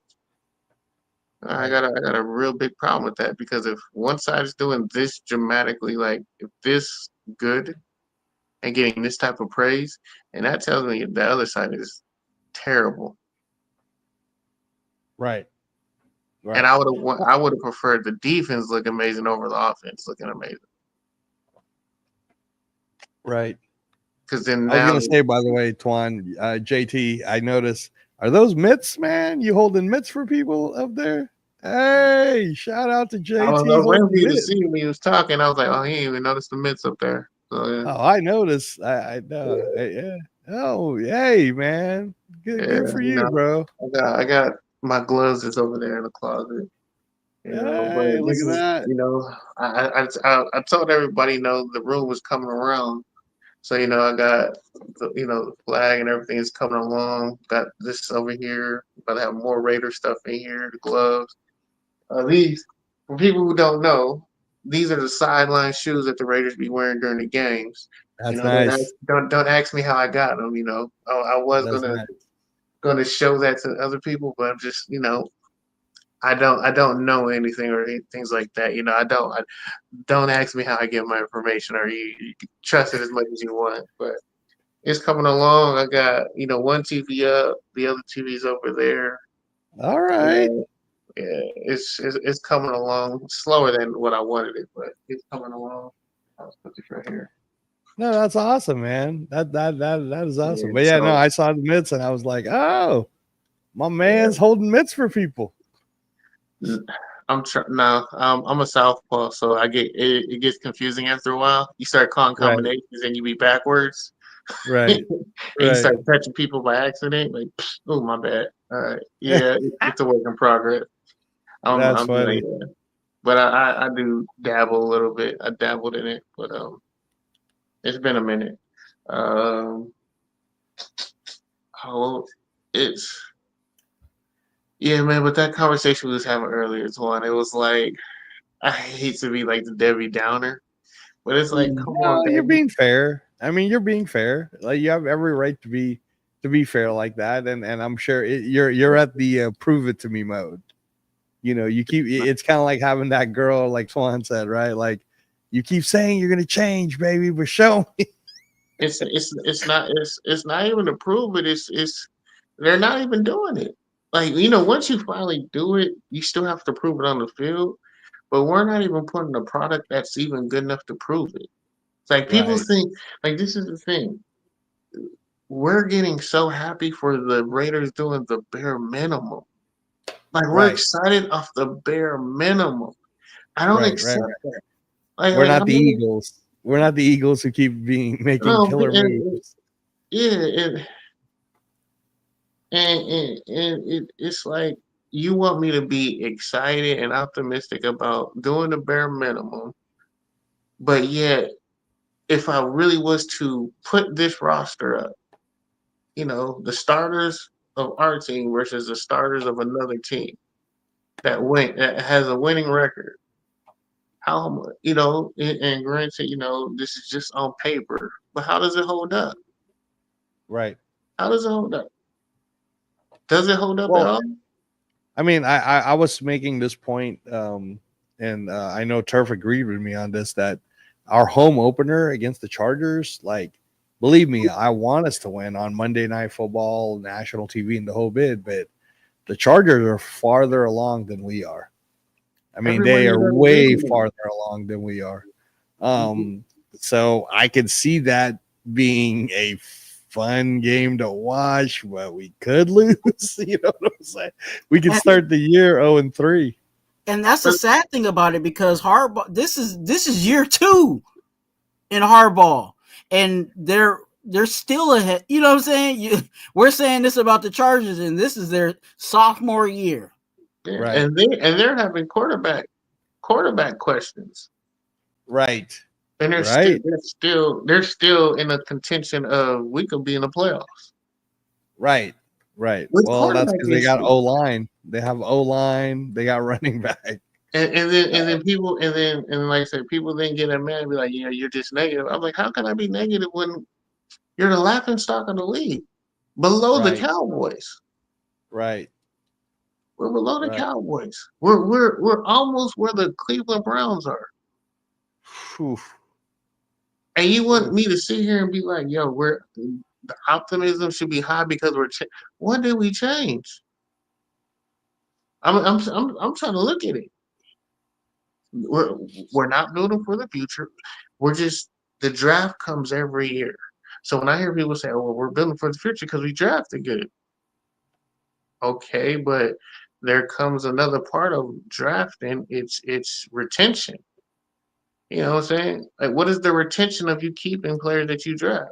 It's it's oh shit, we don't keep nobody. And like I said, it's a 4-year job that they're trying to do in 2. It can be done, but you have to invest heavily in the 2 years that you're going to really try. And they're not investing, Right. so let's just say if Geno Smith has a worse year than he did last year with us, was it even worth signing Geno Smith? Right. For a third rounder. Yeah, Right. when you could have did other brought in other. I'm to the point now, like I'm to the point where I'm gonna start telling people stop spending your money on official Raider gear. Buy like if you're gonna buy anything Raiders, buy it from a fan made product. Don't buy anything that is NFL sponsored or represented by the NFL and the Raiders. No, buy it from someone who is a Raider fan who does their own gear. Don't buy nothing that has the Raider logo and emblem on it if it's officially released by the NFL because Right. your money's going to waste. I'm to that. I'm almost to that point. This season will determine. Not yet, though. I'm pretty much there. I like this. This is the optimism. I'm waiting to this season to start saying it. Okay. I'm not gonna say it just yet, but I already know it's probably most likely gonna happen. Yo, Right. stop spending your money on this team so they understand that we're not playing. Right. I'm not spending another dime from Fanatic, FanDuel. Like I wouldn't even bet on. Like I would bet against you. I'm gonna, I'm to the point where, don't like no dollar should be spent on Raiders ever until he starts to think like, yo, the fan base is really talking. We need to put out a real contending team. Well, we're gonna see this year because nationally the narrative for the Raiders have switched, and you got a lot of these talking heads talking good about the Raiders, and they're like, Pete Carroll's bringing this, and so what's happening now is I know here in Vegas there's going to be a lot of these games, like the one with the Bears and the one with the Browns and the one with the Cowboys, where it's going to look like an away game because and it's going to look like an away game in all honesty because it's too expensive, man. Look, I mean, you got to at least bring it down to Oakland Raider prices. I mean, not that those were the cheapest, but you know what I'm saying? Is these are like boxing front row tickets. Yeah, it's what 350, 350 a No, piece. I mean, like you'd be surprised at some of the level 1 seats, depending on the game, No, I'm are talking like about nosebleed. $1,000. Yeah, I'm talking about nosebleed is 350. But I'm talking about like if you're going to the Cowboys game, right? It's even worse. Or if you're going to a Cleveland game, or if you're trying to make it like that's why the Pittsburgh Steelers game, it looked like an away game because that Pittsburgh Steelers game were expensive, man. And Yeah. this year, a lot of the teams that's coming here, it's all. I mean, I don't think probably the cheapest tickets is going to be the Jaguars and the Titans, if I'm being honest, because I don't know how many Tennessee fans are going to be coming here and Jacksonville fans are going to be coming here. But all them other tickets, that's going to hurt. It's going to hurt. If Tennessee Volunteers suck, then the fans are going to travel. Right. If the Vols are pretty good, I don't see them traveling as much. Right. But no, I don't. It's just, man. It's like, that song. It's been a long time coming. It's like I hear that all the time, thinking about the Raiders. Yeah. Sam Cooke. Cooke. The Sam Cooke song. And I just hear that on repeat in my head. And it's like, to have no shot again, it's just tiring to say you had no shot at contending. Right. And the Raiders have no shot. We don't have no shot this year. I mean, besides something miraculous thing happening, we're not going to have a shot next year. So I'm literally having to wait, 3 years now? I mean, if that's the case, then we probably are gonna unfortunately have to trade someone like Max Crosby if it's that long of a project. I think that they believe they can win now. In the next 2 to 3 years will be playoff contention. Mm-hmm. I think that's what they believe. No offense, but this is the dumbest thing Max could do was sign a contract with the Raiders again for his career.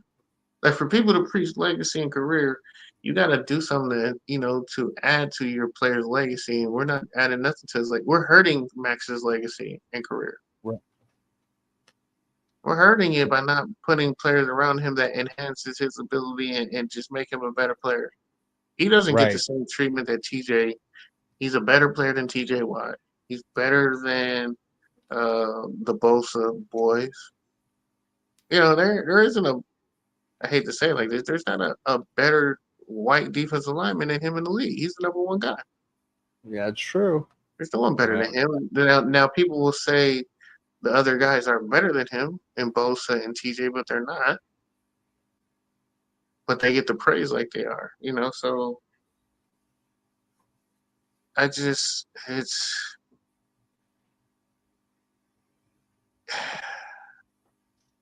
I can't. I'm unable to see the team the way that you see it. Right. I'm just unable to see it. Not because it's not, and this isn't, I'm not being the Grinch of seasons past. No, it's just I see what we have now, and when I put it against the top tier teams, if I put our roster against the top 13 other rosters, it would be last. It would be the last team of a 13-man roster. We will be the last on both sides of the ball. The defense is what, a 20th ranked defense? And the offense is low 20s? We don't crack the top 20 rosters. And we couldn't even be in the top 20, 25?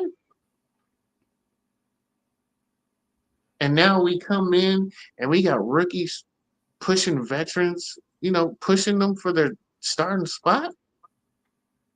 Right. You got multiple rookies contending for starting spots on your team.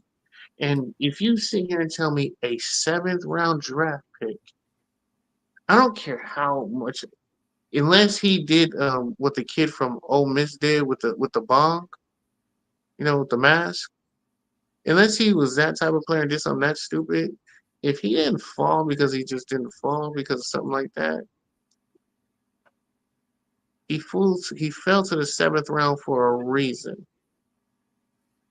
A starter doesn't fall to the 7th round as a rookie. He doesn't fall to the cracks. Right. I mean, unless he's like a project player, or he's from the NFL Europe, Yeah, the European League. Unless he's in that Euro program, The IPP program. Yeah, unless he's coming from the IPP program, that would make sense. He's not. I mean, he's coming from Minnesota. Okay, cool. He's coming from Minnesota.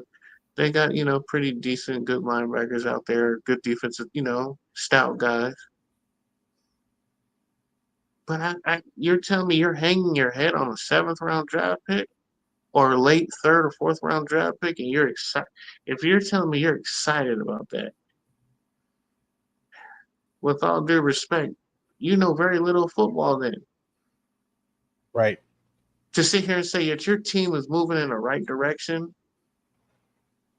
No, you're not supposed to hit on a 7th round draft pick. You're just not. He's a roster position. That's a roster position, Phil. That's a special teams player. That's not a starter.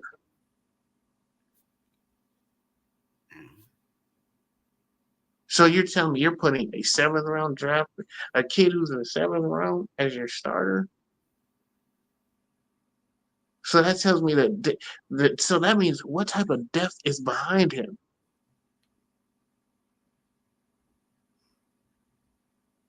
And if that's there, what is your special teams now going to look like? So we're just going to be giving up field position now? It's just a I could pick. You see, I'm getting so mad is because I can already picture the games. I'm picturing what I'm saying right now visually. The season. You're going down. You're going down that rabbit hole, man. You gotta take the blue pill. Take the blue pill. Yeah, For real. It's just annoying that I can already see what my team is. And if people just say they say you gotta give it time. I don't need to give it crap. I don't need I can see, I can visualize things. I have the wherewithal and the foresight to understand that you can tell me a player, I can see the player, and I know how his skill set is gonna. I can match it together. It doesn't mesh. Look, I man, like a Madden movie's about to come out. you're telling me we're gonna have three. You're gonna have a second year tight end and two rookie receivers as your number one and number two option, and you're trying to tell me that you're gonna do something? We're gonna move the ball, move the rock. There's gonna be a lot of good fantasy options. Yeah, For and the record. you had an opportunity to bring in DK Metcalf, who's a free agent. You can't trust. I'll say this: if you playing fantasy and you picking Raiders, you might as well just say you're gonna lose. Outside of Gentry, because he's gonna get the rub. He gonna get the rub. I think I just feel like if you picking Raiders, you're gonna lose because there's nobody really here besides, like you said, the running back that And has that's a chance to really consistently produce. I can't even pick a Raider for fantasy. That's crazy. Uh-huh. I'm you legitimately. Maybe Brock Bowers Yeah. at tight end I'm not picking him this year. Now he's not. He's not. because the tape is out on him now. Yeah. Guys, he's gonna get double. Not saying he's not going to be a good tight end, but Yeah. He's not gonna be able to produce. Now the league got tape on you. Yeah. Now we can take him away to see who's gonna produce now. So You know? we have options, but they're very young, and it when you look at our roster, like JT said, it really looks like, without with the very few sprinkles of guys like Jacoby Myers and Max Crosby, everybody else is either last year's draft or this year's draft. Yeah. And we're relying on them to be in key roles and key pieces on this team. Yeah, and it's like the top end of our roster, not the back end, you know what I'm saying, as depth, but on the front end of our roster. Yeah. And my thing is, we easily could have brought in Geno Smith's favorite target in Lockett, who could have mentored our young receivers. So now they're going to be mentored by Jacoby Myers. So how are you teaching these guys to be number ones when you have a guy who's not a number one? He prepares as a number two. Who's going to teach them how to be a number one receiver? So we now don't have mentors, or we're going to have guys who are forced in the position to do more than what they actually can do. Now you're going to sit here and tell me that these rookies are going to come in here and look at the guy. You're like, dude, you weren't even a number one when you was at one point in your career. Why am I listening to you? So now you're going to have this is what's going to happen in the locker room. You're going to cause division in the locker room by simply doing that. There's no one who commands respect just with their play outside of Max. Max ain't going to be talking to nobody in the offense. And JT Cool Kev says, JT says Snow Bunnies gets it straight. No chaser. Yeah, I'm off Snow Bunnies right now, Kev. Yeah, I'm what's a Latin girl, Kev? I'm a sing. Well, I was. I'm a monogamous man, dude. I'm not the wild child no more. I just want one girl only. But That sounds like a commercial. yeah, man, it's simpler that way. It's easy. You know, if only the Raiders took that motto and did the simple thing and the easy thing, they'd be in a better position. No. What you think, Angelo? What's that? What you think about the overall roster? Again, man, it's easy to go down that rabbit hole of what JT is talking about, but I choose to take the red pill, man. And just like that dude said, the one thing you learn is ignorance is bliss, baby.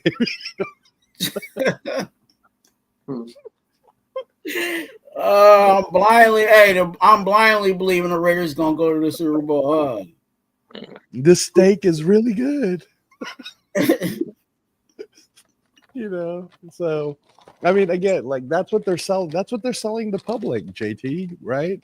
That's what they're selling the public, is that's why you got all these different talk shows talking about, oh my God, the Raiders are the most improved and blah blah blah. But all the point JT's making is he's just stripping down the parts of the car. He's like, you're telling me that you're excited that a 7th rounder is beating your starter from last year, the guy who played 17 games last season. Right. You're telling me a rookie who came in hasn't even had in OTAs. You're already commanding he needs to be the starter in OTAs. And like we were saying earlier, because this is the same conversation we were having earlier. It's like, I would understand if it was like our first rounder. You know what I'm saying? Okay, your first rounder, Mike. You know, you first rounders. In most cases, you rip them out the plastic. You know what I'm saying? And you put them out there.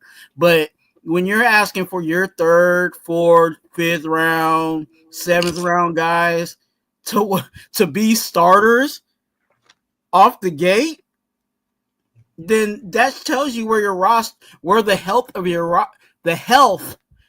roster is. It ain't good. All these other teams, these Eagles, these, you know what I'm saying, these you know, all these playoff teams, the Ravens, you know what I'm saying, they're 3rd, 4th, and 5th rounders. Of course they're competing, because that's what you do in camp. You compete for the job, but they ain't getting started. They ain't being the starter. They end up being depth. Right. No, I mean, and again, man, like that's why I'm saying, just as a Raider fan, I'm trying to give them a chance. New coach, new GM, new quarterback.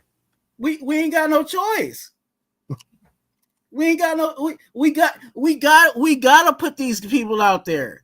And I said this about the corners. I said, look, I could be a starting corner if there's no corners in the corner room. Right? And that's just with any room. Like we're talking about, you know, our wide receivers, right? And Jack Besh is a starter. We're already saying Jack Besh is. Why were we saying Jack Besh is a starter? Because there's nobody in that room.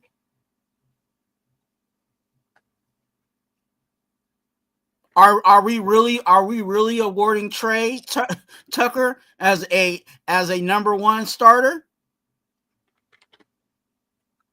Are we putting him opposite side of Jacoby Myers?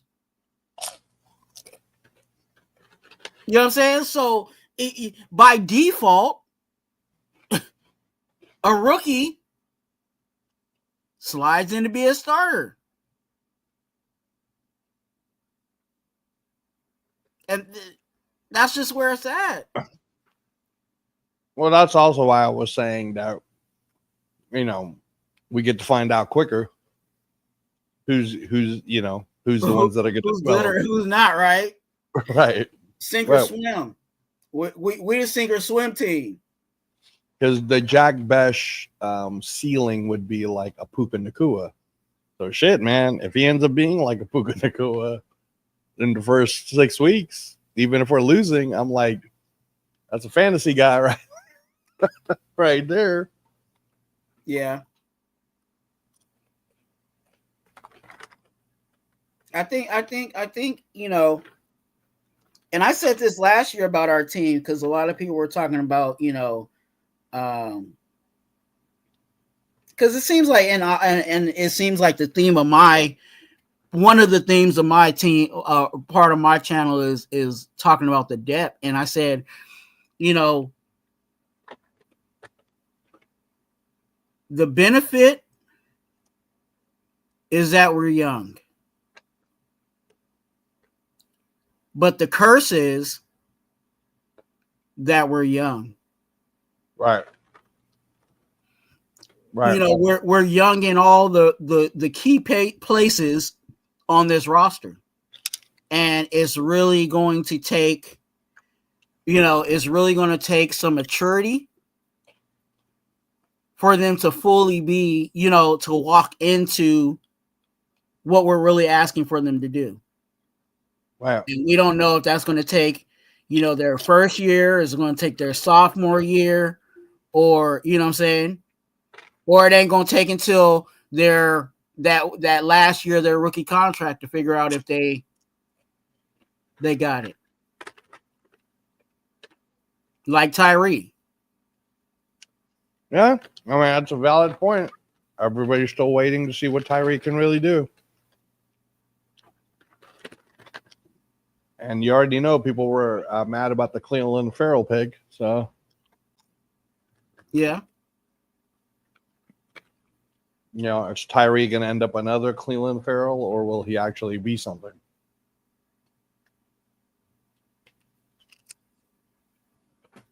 That's the question. A lot of people don't even want to give him the time of day to figure it out, even though he's still on the books. And you know what I'm saying? Like, us getting rid of Tyree ain't going. What is it going to do for us? Right. But leave us with another spot. Wow. And I've been on that boat of like, why are we trying to get rid of Tyree? Not saying that Tyree is, has been playing well, that he needs to stay, but who was beating him out? And why haven't whoever we brought in beat them out? Wow. Right?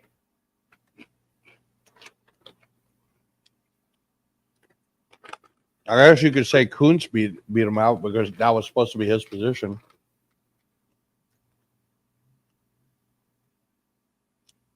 I mean, yeah, you can say that. But Tyree's still on the roster.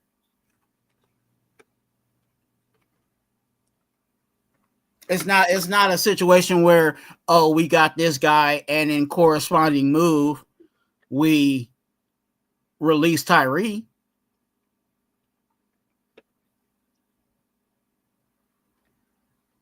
So until we get there, or Tyree's contract comes all the way up, I think he's going to stay. Wow. And my even hotter take is that Tyree will get a second contract. Wow. Not saying that contract is going to be, an astronomical value. Because right now, if his market, if his market was 10, we might be out there. We can say, hey, Tyree, based on your production, we don't see you as a starter anymore. We see you as a rotational piece. And rotational pieces for us is $5 million. That's if he's willing to accept that. Oh yeah, I mean he still has a choice, but that's the play ball action, right?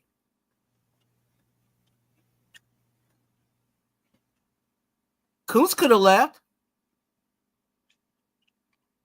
There's been reports that said that there was teams that were interested in Kuntz when we decided to re-sign him. Right. But he chose to come back. He wanted to come back.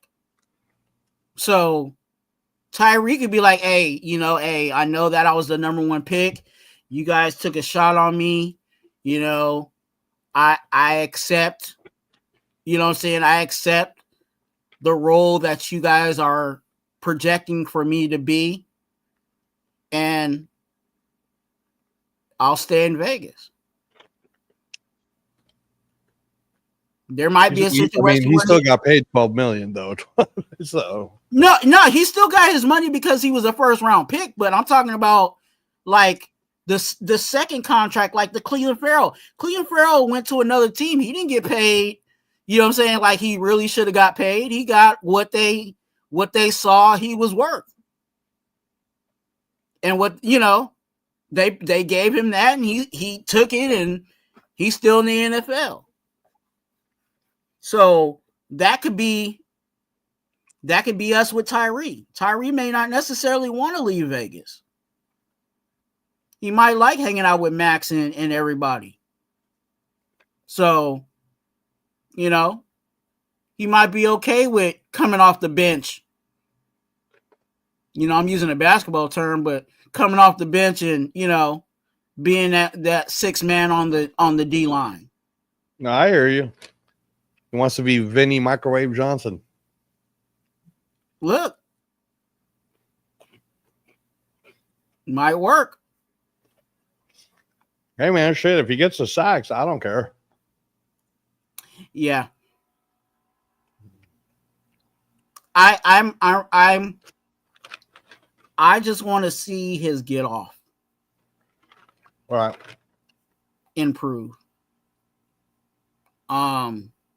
If he can get his get off to improve, I think everything else is going to So Frank Weber says things turn around faster in the NFL these days. This team will surprise a lot of fans this season. So see, he took the red pill. Yep. Hey, Frank, it could also surprise a lot of teams the rest of the season in a bad way. Last year was a complete surprise. Right. I didn't think we was just going to win 4 games. Now, that's a fair question right there. If all we do this season is win 4 games, is Pete Carroll already on the hot seat to get fired? I don't think so. They'll give him another chance. Because it's Pete Carroll. They'll give him excuses. You know what I'm saying? They'll make up excuses. I'll say not give him excuses. They'll make up excuses and say, oh yeah, he was still trying to get his team together. He's still trying to, build this team and all that stuff. Yeah, they'll make excuses for it.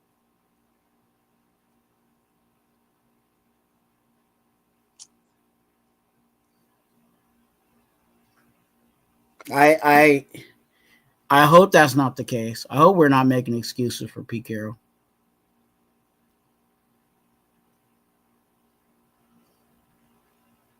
Look, guys, just take the red pill, eat that steak. He said, I need all of the different color pills. Hey, look, when you get to a certain age and health reasons, your pill box start to look like the rainbow. Bro, my pill box is insane, and you know why. Yeah. I gotta take my new set's gonna be filled here in a few hours. I never thought in my 30s that I would have a pill box. Right. That's true. Never know. That's true, man. So that's true. Well, but like I said, man, you're here to talk about Raider football. You know what I mean? Yeah. So there is that. I mean, there's definitely some positives to it, but it's just, when we were young, you know what I'm saying? When we were in like high school and stuff like that, you never thought, oh, when I turn 30, I'm gonna have to go ahead and bite, you know what I'm saying? Go ahead and swallow my pride and get this pill box. Right. Because I'm not gonna lie to you. When I actually had to, you know what I'm saying? Because I had some pills, you know what I'm saying? I had some, I've been diabetic my whole life. So I've been, dealing with that kind of medicine. So I've dealt with medicine, you know what I'm saying, before, but it was just like, now I'm getting to a place where I got to get the pill box. And, for me, the pill box is, I just felt like I was old. You know what I'm saying? Like, old people have a pill box. You know what I'm saying? Like, I ain't gonna need no pill box. That's for old people. And then voila, all these medications come in, and you gotta take this at this day, this time. You know what I'm saying? You got AM, PM. You know what I'm saying? It's not just, oh, you're taking this every Monday or every Tuesday. No, you got AM medicine and you got PM medicine. And you know what I'm saying? So now you really got to have not just the single 7-day. Now you got the double decker. You know what I'm saying? Because you got the morning pills on one side, and then the nighttime pills on the other side. Pill box. Yeah. If you ain't got a pill box, count your blessings. I'll say it like that. That's true. Amen to that. Frank Weber says it won't be hard for this team to improve from last year. Last season was a disgrace to the silver and black. Now, what I'll say is, was last year more of a disgrace than when we had what's his name as a coach? The guy who got fired from the Saints. What's his name, Twuan? I'm forgetting the name right now. Dennis Allen? Yes. Was it more of a disgrace than when we had Dennis Allen? And then Cool Kev goes, team says Twuan says his get off is impeccable. Tyree needs to get his game up. I didn't say his get off is impeccable. I said Tyree needs to improve on his get off. There's a no Diddy implied to that, Cool Kev.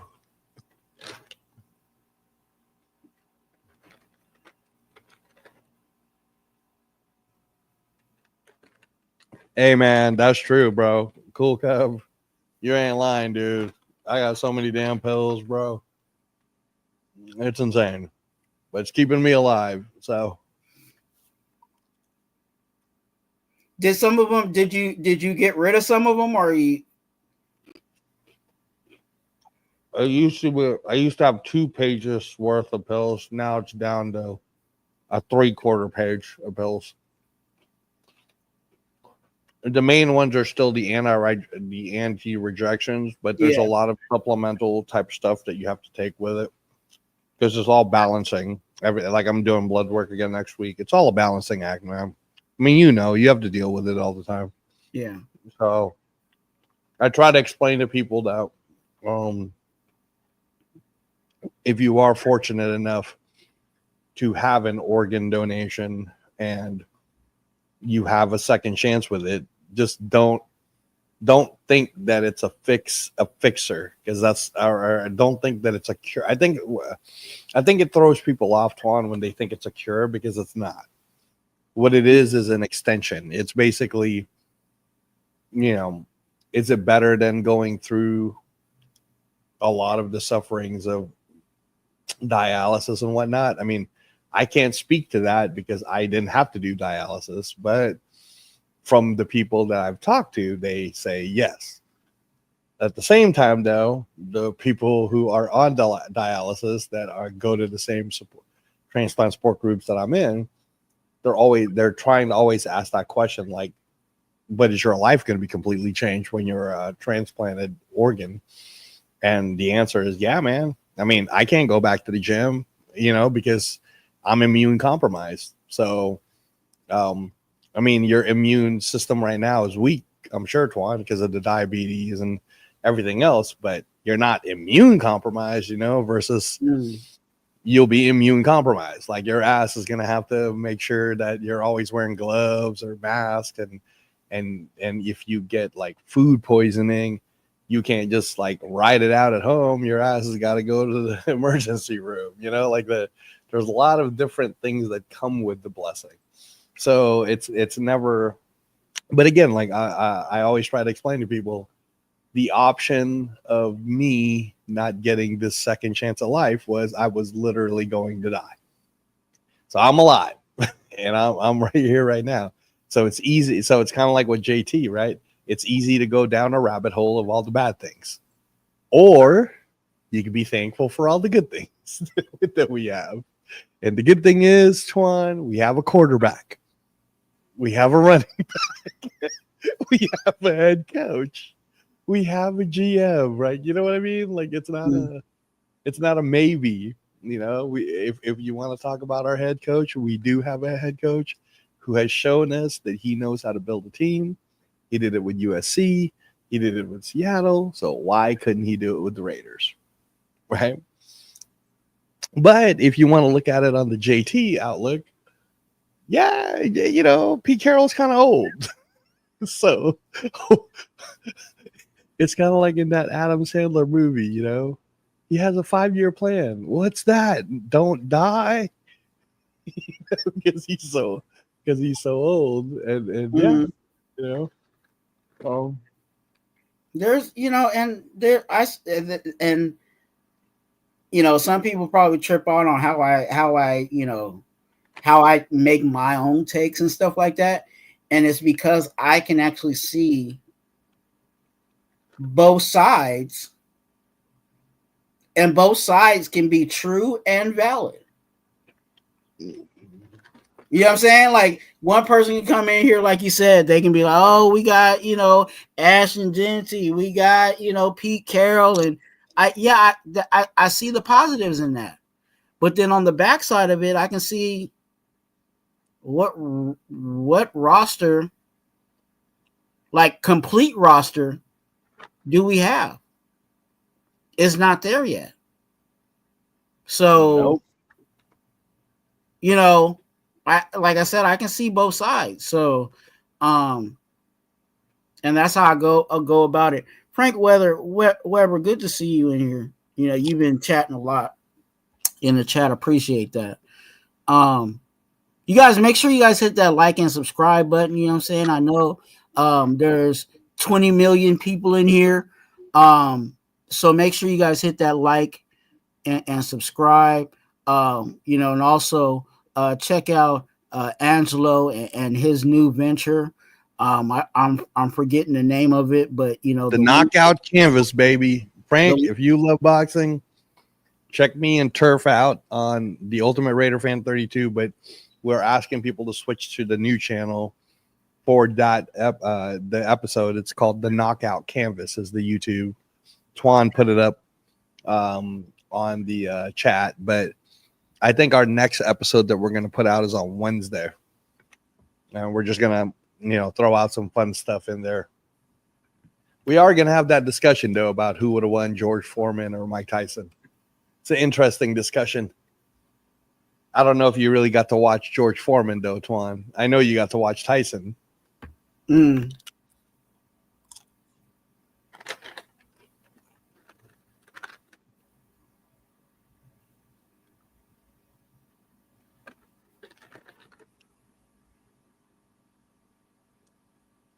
If you guys are still up, cool, Kevin, you turn on ESPN Plus, man.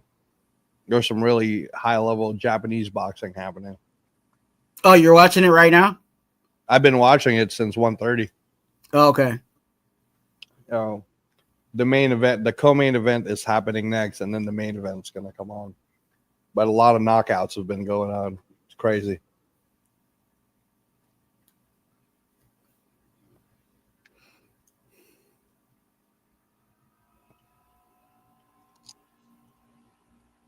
Oh, look. See, Frank Weber says his grandfather was a pro 100 years ago. That's amazing. That's awesome, Frank. And so me and Turf are trying to educate a lot of there's a good group of Raider fan base that love boxing, but because they live here in the US, they really don't know how to watch it in terms of where the channels are at, what's happening with the current events of boxing. How do you watch it for free? Because there's so many of them are free. So that's why we decided, we were talking about it like 2 years ago, and we decided to just launch it yesterday. But we're gonna it's kind of like a, what do you call them books, the Idiot's Guide, or remember those, or for dummies, Boxing for Dummies. Yeah, it's kind of like a boxing for dummies show, a little bit, because we're gonna explain to you, like right now, since you're up listening to our show, you could have another screen on right now, or your TV on into ESPN Plus, and you would be watching live free boxing. And the main event is the number 7 pound for pound fighter in the world, right? Yeah, exactly, Frank. And you're absolutely right. That Don King era screwed a lot of people. But we're not in that. I'll tell you this, Frank, because I know you're in that age group of the people that we're talking to, who love the boxing, right? Boxing right now in the last 2 years has been better than it's ever been. And I'm talking about talents, heavyweights, all action, best versus the best. The only issue is when it comes to the USA market, because USA mainstream media never talks about it because they're too busy talking about football or baseball or basketball. You're missing out on the fact that we have 20 world champions right now that are USA born and raised, and yet, and we have talents up and coming, like the ESPN main event, national TV free last night, was Abdullah Mason from Ohio. This kid is only 20 years old, and he's amazing. He's going to be like the next Sugar Ray Leonard.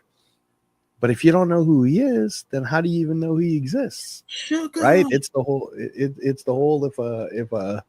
If a tree fell down the forest, but nobody was here to hear it fall, did it really fall? Right? So that's what we're saying is, we hear the comments a lot, Frank. Boxing in America is dead. Boxing in America isn't dead. Some of the best fighters are coming from the United States of America. The problem is the U.S. mainstream don't talk to you guys about it. And but outside of the United States, man, boxing, like the best fight yesterday was this heavyweight fight for the WBA interim championship. It was amazing. A 30-year-old and a 26-year-old are fighting each other, both undefeated, both not afraid to get the L. It was crazy. Frank says he has both of his grandfathers with Golden Gloves trophies. Those Golden Glove trophies must be awesome from back in the day. Frank, check out our show that Twuan put up the chat. You could listen to episode 1 that we just recorded last night. We were doing it as we were watching the Abdullah Mason fight. We bring out a lot of boxing history. We talk about current events of what's going on, and also like how to follow it, how to watch it, So, that's what I'm doing, Twuan. It's pretty high action, high level boxing happening in Japan right now on ESPN Plus. So. Man, your endurance is hella high though, bro. Because I know you've been to all these other shows, and then you open this one up, and you're almost 3 hours in. Yeah, this is my third live. What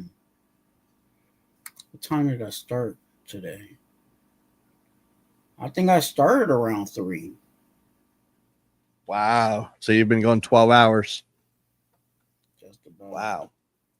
I actually was on a boxing show one time where it was open forum like this one, and a lot of people were coming in.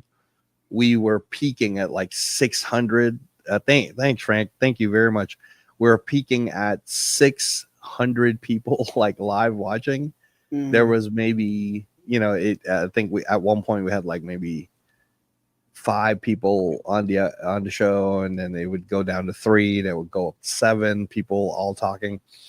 But I was on it for 12 hours straight.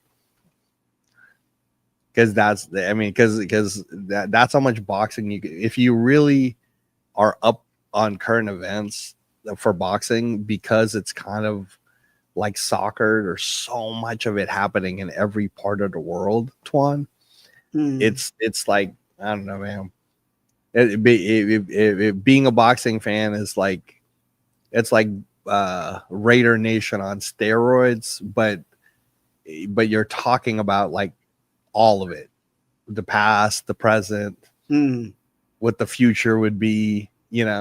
It would be kind of like if we were doing a Raider conversation and I were to tell you, or I was gonna say something like, who would have been the better wide receiver in today's time, given the way the rules are now? Would Fred Biletnikoff be better than, would Fred Biletnikoff and all the skills that he has, would he be better than like Justin Jefferson?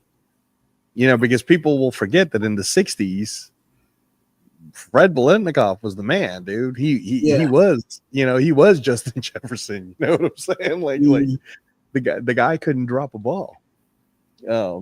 So now you take that same peak Fred, you throw him into, pick the system you want to pick. But if you throw him in, is he better than AJ Brown in this current climate? If we throw Fred Biletnikoff with the Eagles, could he be better, or at the very least match Justin Jefferson? You know what I'm saying? Because look at what Puka Nacua was doing. Like, would you say that Cooper Kupp at his peak was really better than Fred Biletnikoff? So it makes you kind of think, like, if you do take, because his measurables, he wasn't small either. He was like same measurables as in terms of weight, height, and the whole bit, pretty much the same as Jack Besh, I think. So if Matthew Stafford was throwing to him in an offense that Sean McVay was running, how good would Fred Biletnikoff have been?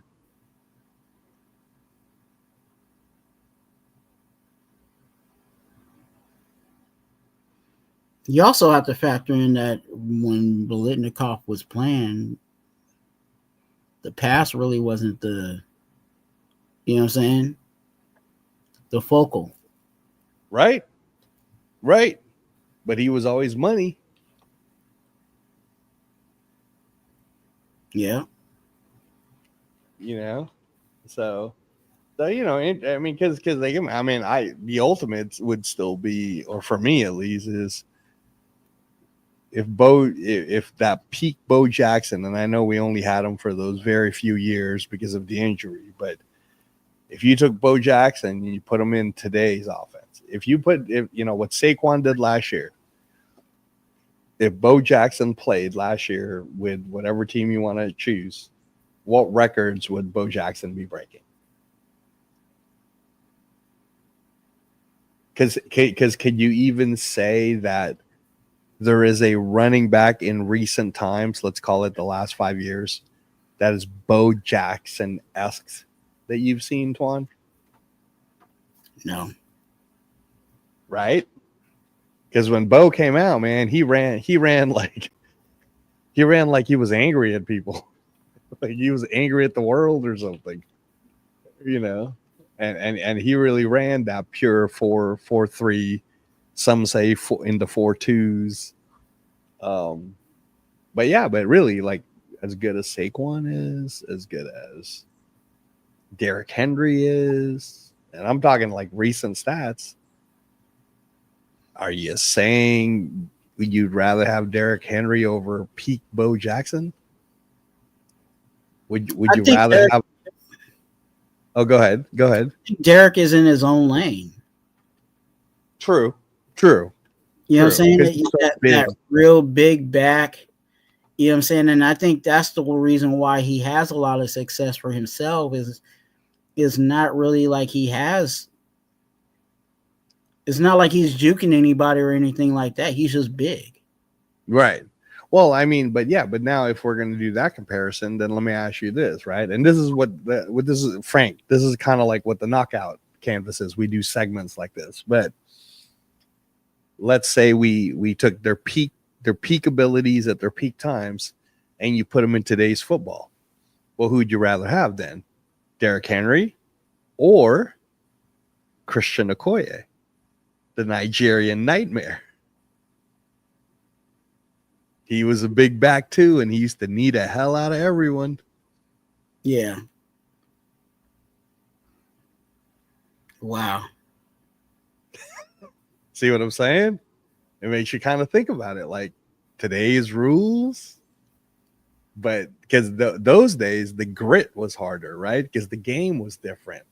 Yeah. And, so you take that same toughness mentality, you put them in today's game.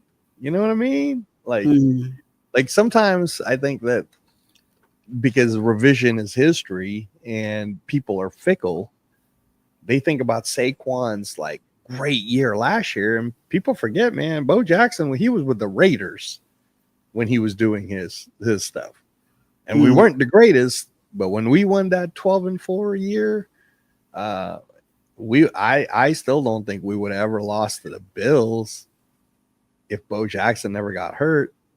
You know what I'm saying? And this whole Buffalo would have went to the Super Bowl. I think we might have made it to the Super Bowl that year.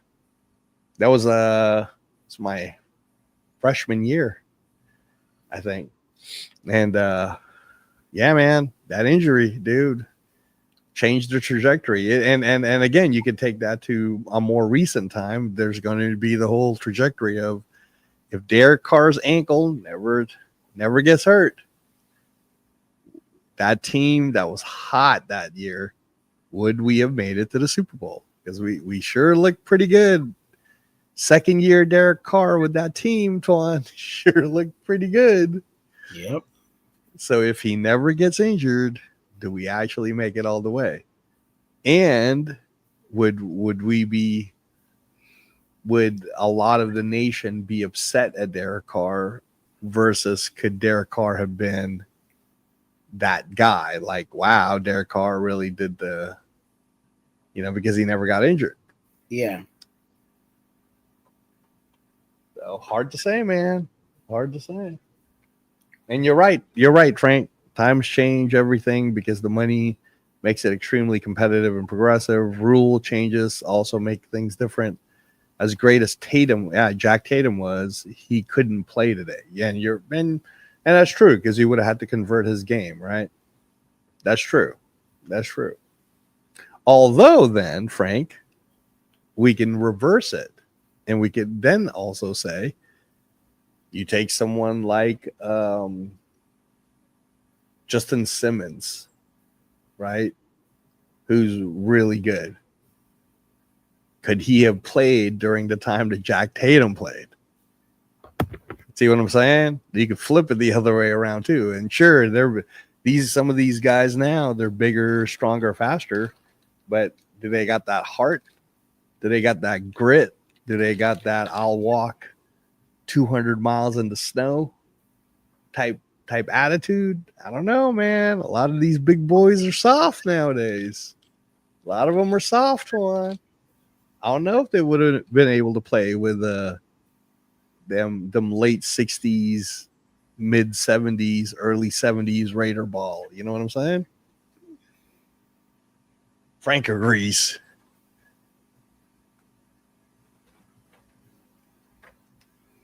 Yeah, make sure you guys hit that like button.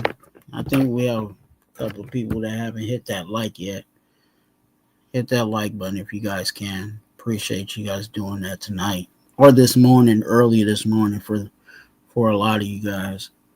It is early this morning because it is 3:30. Yeah, you held it down for 3 hours, Swan. And I said I was only going to do an hour. See It what always happened? been like that. I'm like, I'm just going to do an hour, and then all of a sudden it turns into 2-3 hours. Well, like I said, man, I appreciate you joining us in the first episode of the Knockout Canvas, and I think as I mean, again, you can only talk so much Raider football, guys, every Right? week, and you know what I mean, like until the season actually starts, and Especially we do like- know other sports like Papa Rundown started his channel 2 weeks ago, Eternal Raider 72, and I was on that for the first episode, and we were just talking about the NBA, and a little bit of boxing, because you know the NBA finals are out right now. I really haven't interacted with him like that, but you know, if he ever wants somebody to be on his show, I'll you know. Oh yeah, no, I'll totally. I don't know when He can come over here or whatever. It don't matter. Yeah, no. He's still trying to figure out his scheduling format, and I know you could talk other sports, not just the Raiders. So Yeah.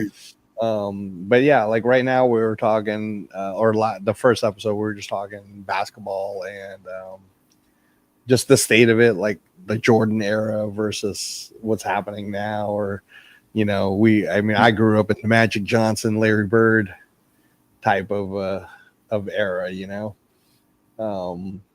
And then you know, we talked a little boxing, and then with me and Turf, because most people who are just going to start to listen to that show now, they'll learn that Turf's actually been practicing jiu-jitsu for so long. He's a professor in it. He's a black belt professor in jiu-jitsu.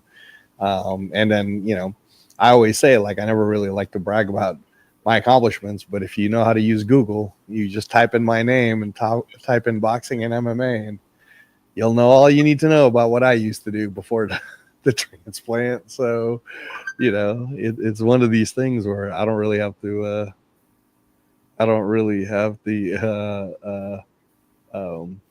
say too much, you know. So then we kind of just created a show and where we could just positively talk about things in the combat sports world, you know, because it's easy to go down these fandom rabbit holes of, you know, how like when a Chiefs fan who's not really a Chiefs fan, but because they think they're a Chiefs fan, they'll just say something stupid like, well, the Raiders suck. But then if you ask them about their own team, they don't know that much information about the Chiefs history or Chiefs. You know what I mean? Because so in the boxing world, especially in the US, in terms of fandom, a lot of people are like that. Oh, you know, I think so-and-so sucks. And it's like, and who's your favorite fighter? And how often do you watch boxing? I'm just kidding. You know what I mean? Like, because you're not really, if you watch boxing actively, like weekly, you're not going to have a lot of hate for a lot of these guys. I mean, the average is 13 boxers a year die globally. And there's no other sport, bro, that die. Like if the NFL had 13 people dying every year, I'm pretty sure that it would not be America's most popular sport, bro. You know, and yet globally, boxing's top 3. And me and Turf just felt like, you know, something we could talk about. We could talk about stuff like that. So, but yeah, NBA. We did because Papa Rundown. He's a Laker guy like you. Okay. So we did talk about that. But hey, man, you guys got Luka, so your future looking bright. We gotta get some other pieces around him though. They gotta do something. I mean, that's always the goal, right? They also gotta work on. Well, I think he's on Ozempic now or something because he's looking a lot thinner. So, you talking about your Luka's size? His body mass. Yeah, he looked like definitely slimmed down. Yeah, I don't know what they're feeding them. What kind of smoothies the Lakers? He is in LA, so there is there's a whole lot of LA diets out there. Right, right. But hey, man, if Luka ends up being like the potential that people believe he could be, Uh-huh. the NBA does need an actual superstar to follow, like a very likable superstar. And Luka and the Lakers, that's kind of a perfect match, as long as there's not a lot of controversy around him. And I don't think there is. I don't. As long as Luka's been in the league, I don't think there's been any like drama between him and anybody. Right. Besides him getting into it with the refs, but they tee him up and do whatever they feel like they need to do. But outside of that, well, what do you think their plan's going to be? What do you think the Lakers' plans are going to be going into next year? Who can they get? there's a few guys. I don't know. There's still a possibility for Giannis, but I don't think they'll get Giannis. Yeah, Giannis ain't coming to LA. I think there's some other guys like Gafford at center. Yeah. Another guy. I like Jared Allen. Oh, okay. Jared Allen might be able to pull him away. Because they have to get a center. They really do. Everything else is fine around Luka. We just didn't have a center, like a real center. Jackson Hayes isn't it. He's a backup. He's a glorified backup. I always thought he was kind of a 4. Don't you think he's more of a 4, or he's really a 5? He's on the thinner side, but he is a 7-footer. So he's like JaVale McGee without the skill sets. Yeah.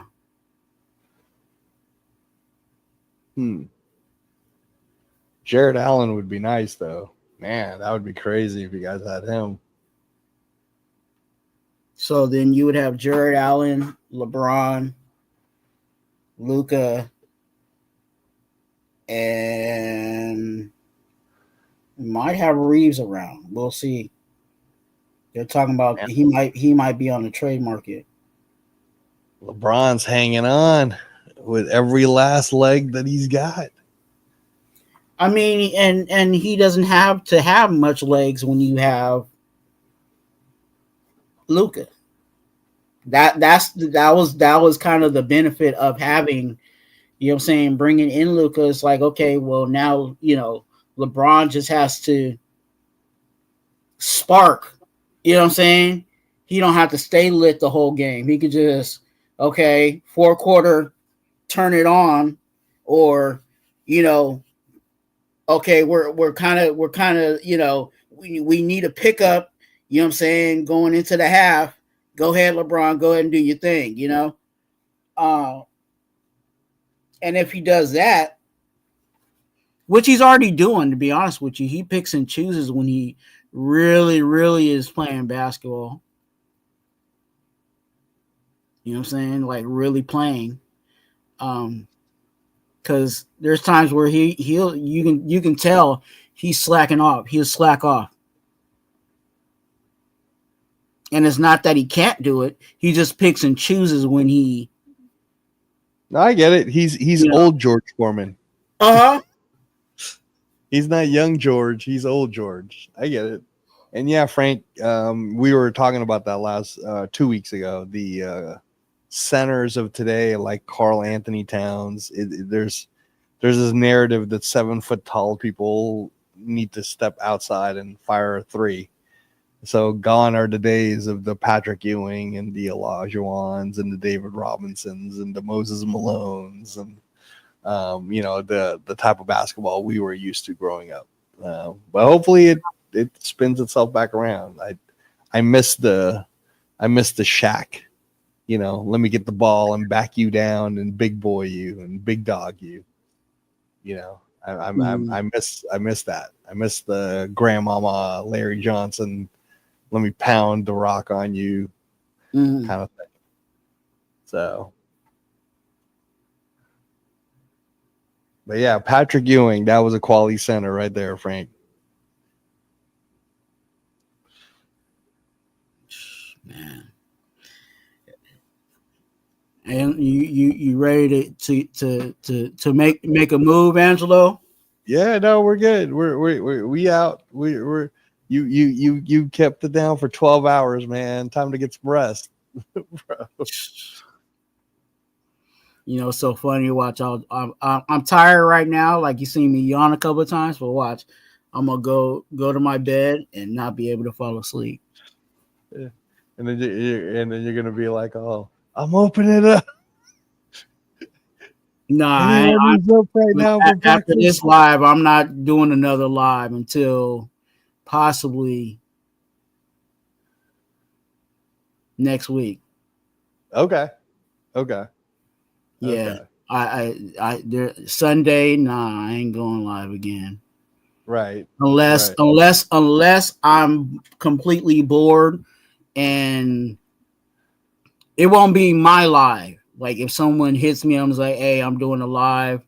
You know what I'm saying? You might see my channel simulcasted on it, but and me there, but it ain't like me. It ain't me hosting it or anything like that. Right. I appreciate you inviting me on, man. I'm glad I caught you. Yeah, man. We're gonna have to do this a little more often, man. I'm trying to right now it's the off season, so I'm trying to figure I kind of have my schedule in a sense of what I would like to do during the regular season. So I'm gonna be on steroids during the season. Like it's gonna be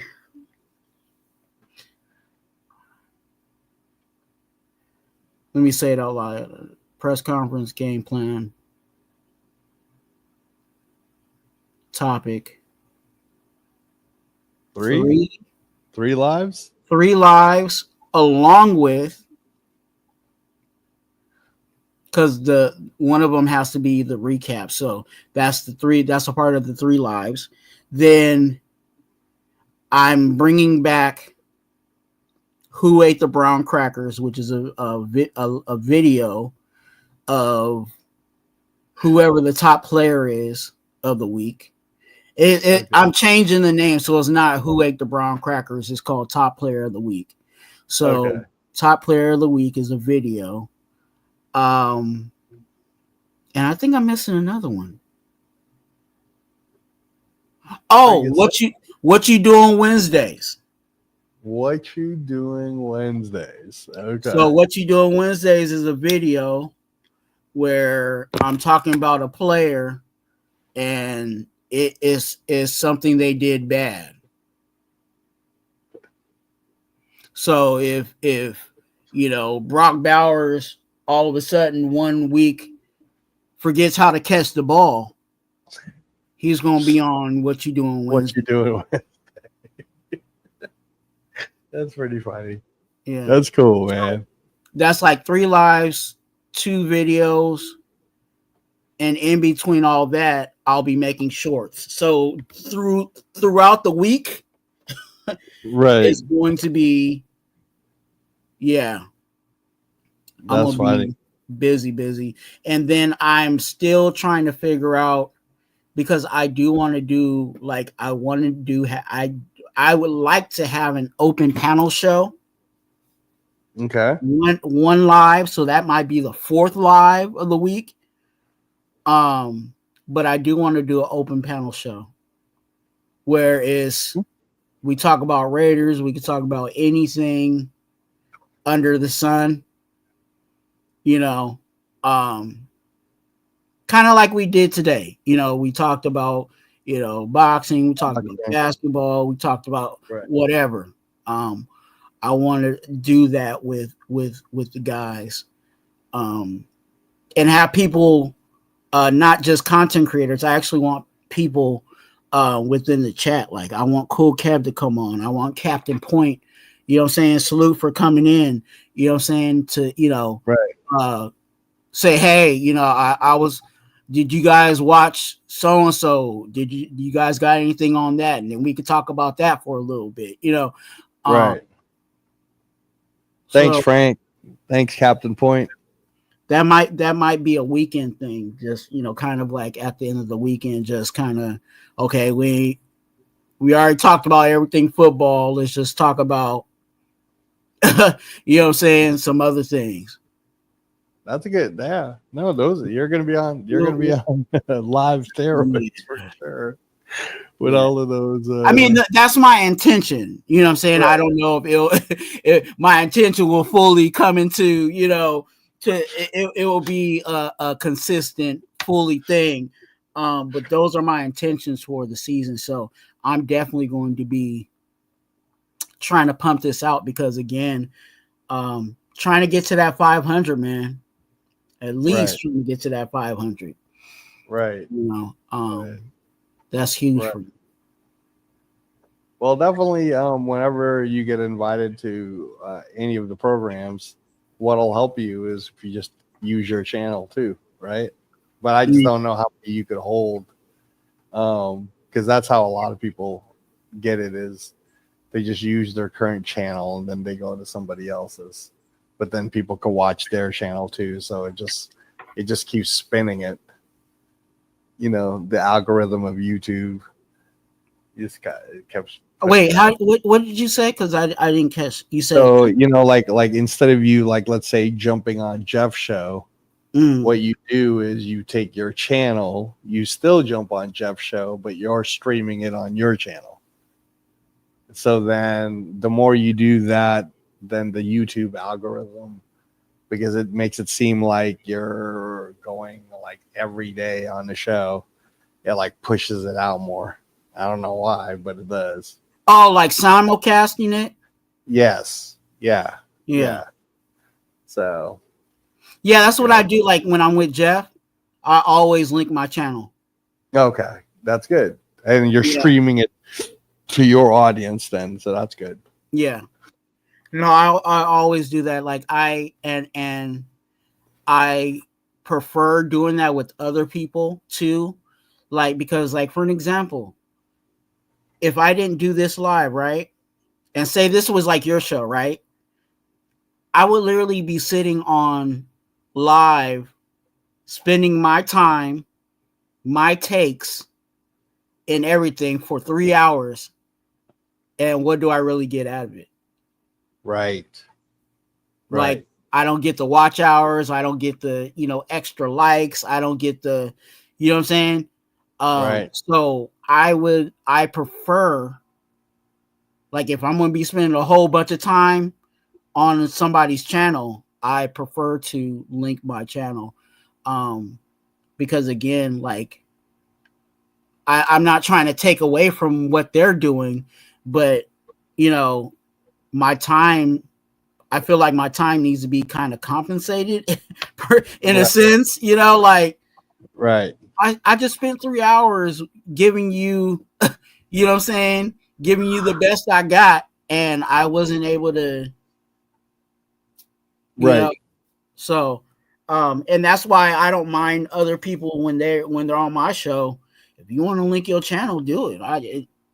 It is not hurting me, and, you know, while you're on here, I want to promote you anyway. That's just my, you know, like, anytime you come in now, Angelo, I want to, you know, try to remember I got your link there, and I'm going to be putting it in the chat. Like, hey, go ahead and check them out. Or my mods, I already tell my mods, like, hey, if you know I, you know, work with that content creator and me and that content creator are cool,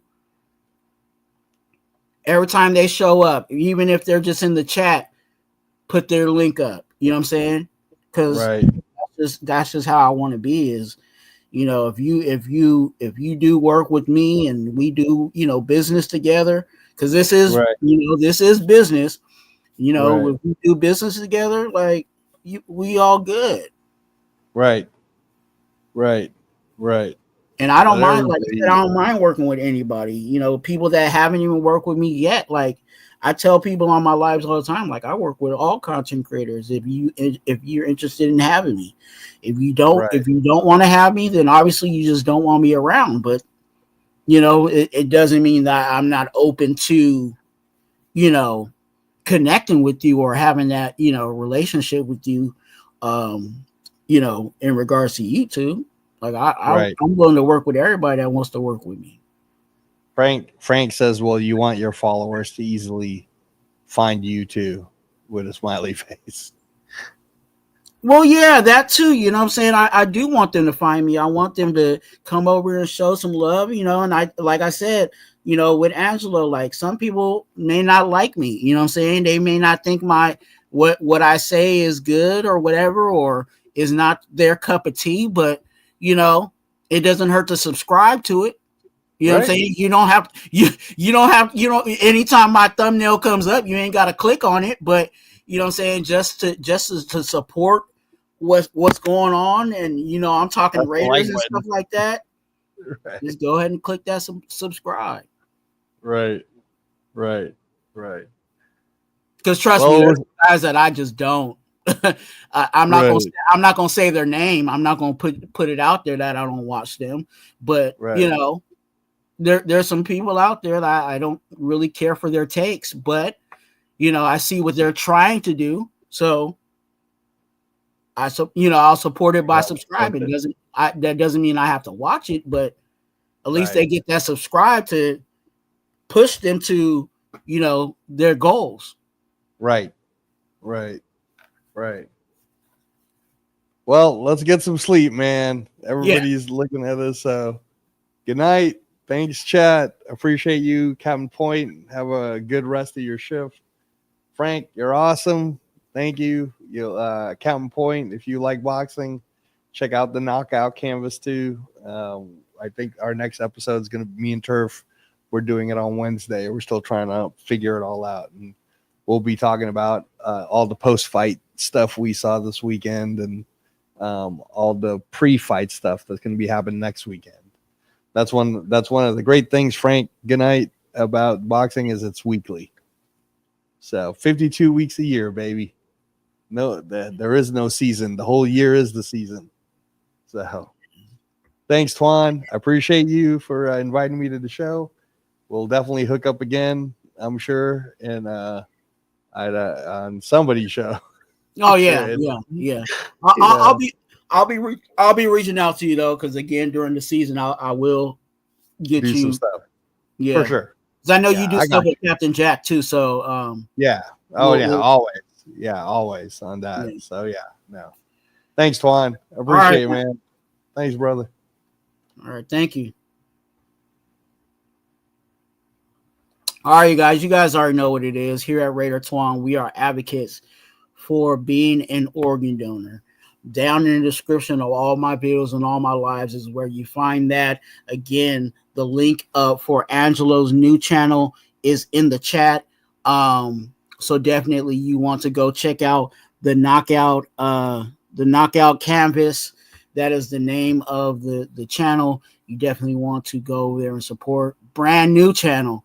So you can be one of the, you know, first, I think maybe the first 100 of his subscribers over there. So definitely show him some love and support by hitting that subscribe button over there. Again, here at Raider Twuan, we're advocates for being an organ donor. Organ donor description is always in the link down in the description. Also, here at Raider Twuan, we are advocates also for prayer. If you need prayer for you or your families, is right there on IG at Twuan, TWUAN. Again, when I ask for you guys, if you guys are asking for prayer, again, your business is between me, you, and the Lord. I don't put your business out there in the street, so you don't have to worry about me putting your business out there in the street.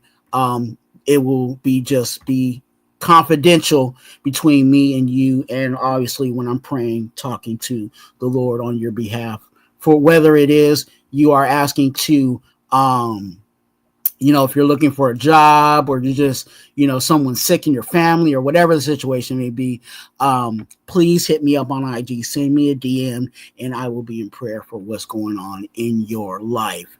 Also, hey, hit that like button. Fucking Stizan. Twuan, hey Twuan, hit that like button. Why? Because I like you. And I just want to hit I this. can definitely help you out with that. Anything else? No? Just always remember, go Raiders. Remember, you're a blessing. Be a blessing to someone else. And let's go! And 3 a.m. Wait, hold on. 3:55 a.m. on the West Coast. Let's go! Raiders. What up, love?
Hey, Raider Twuan here.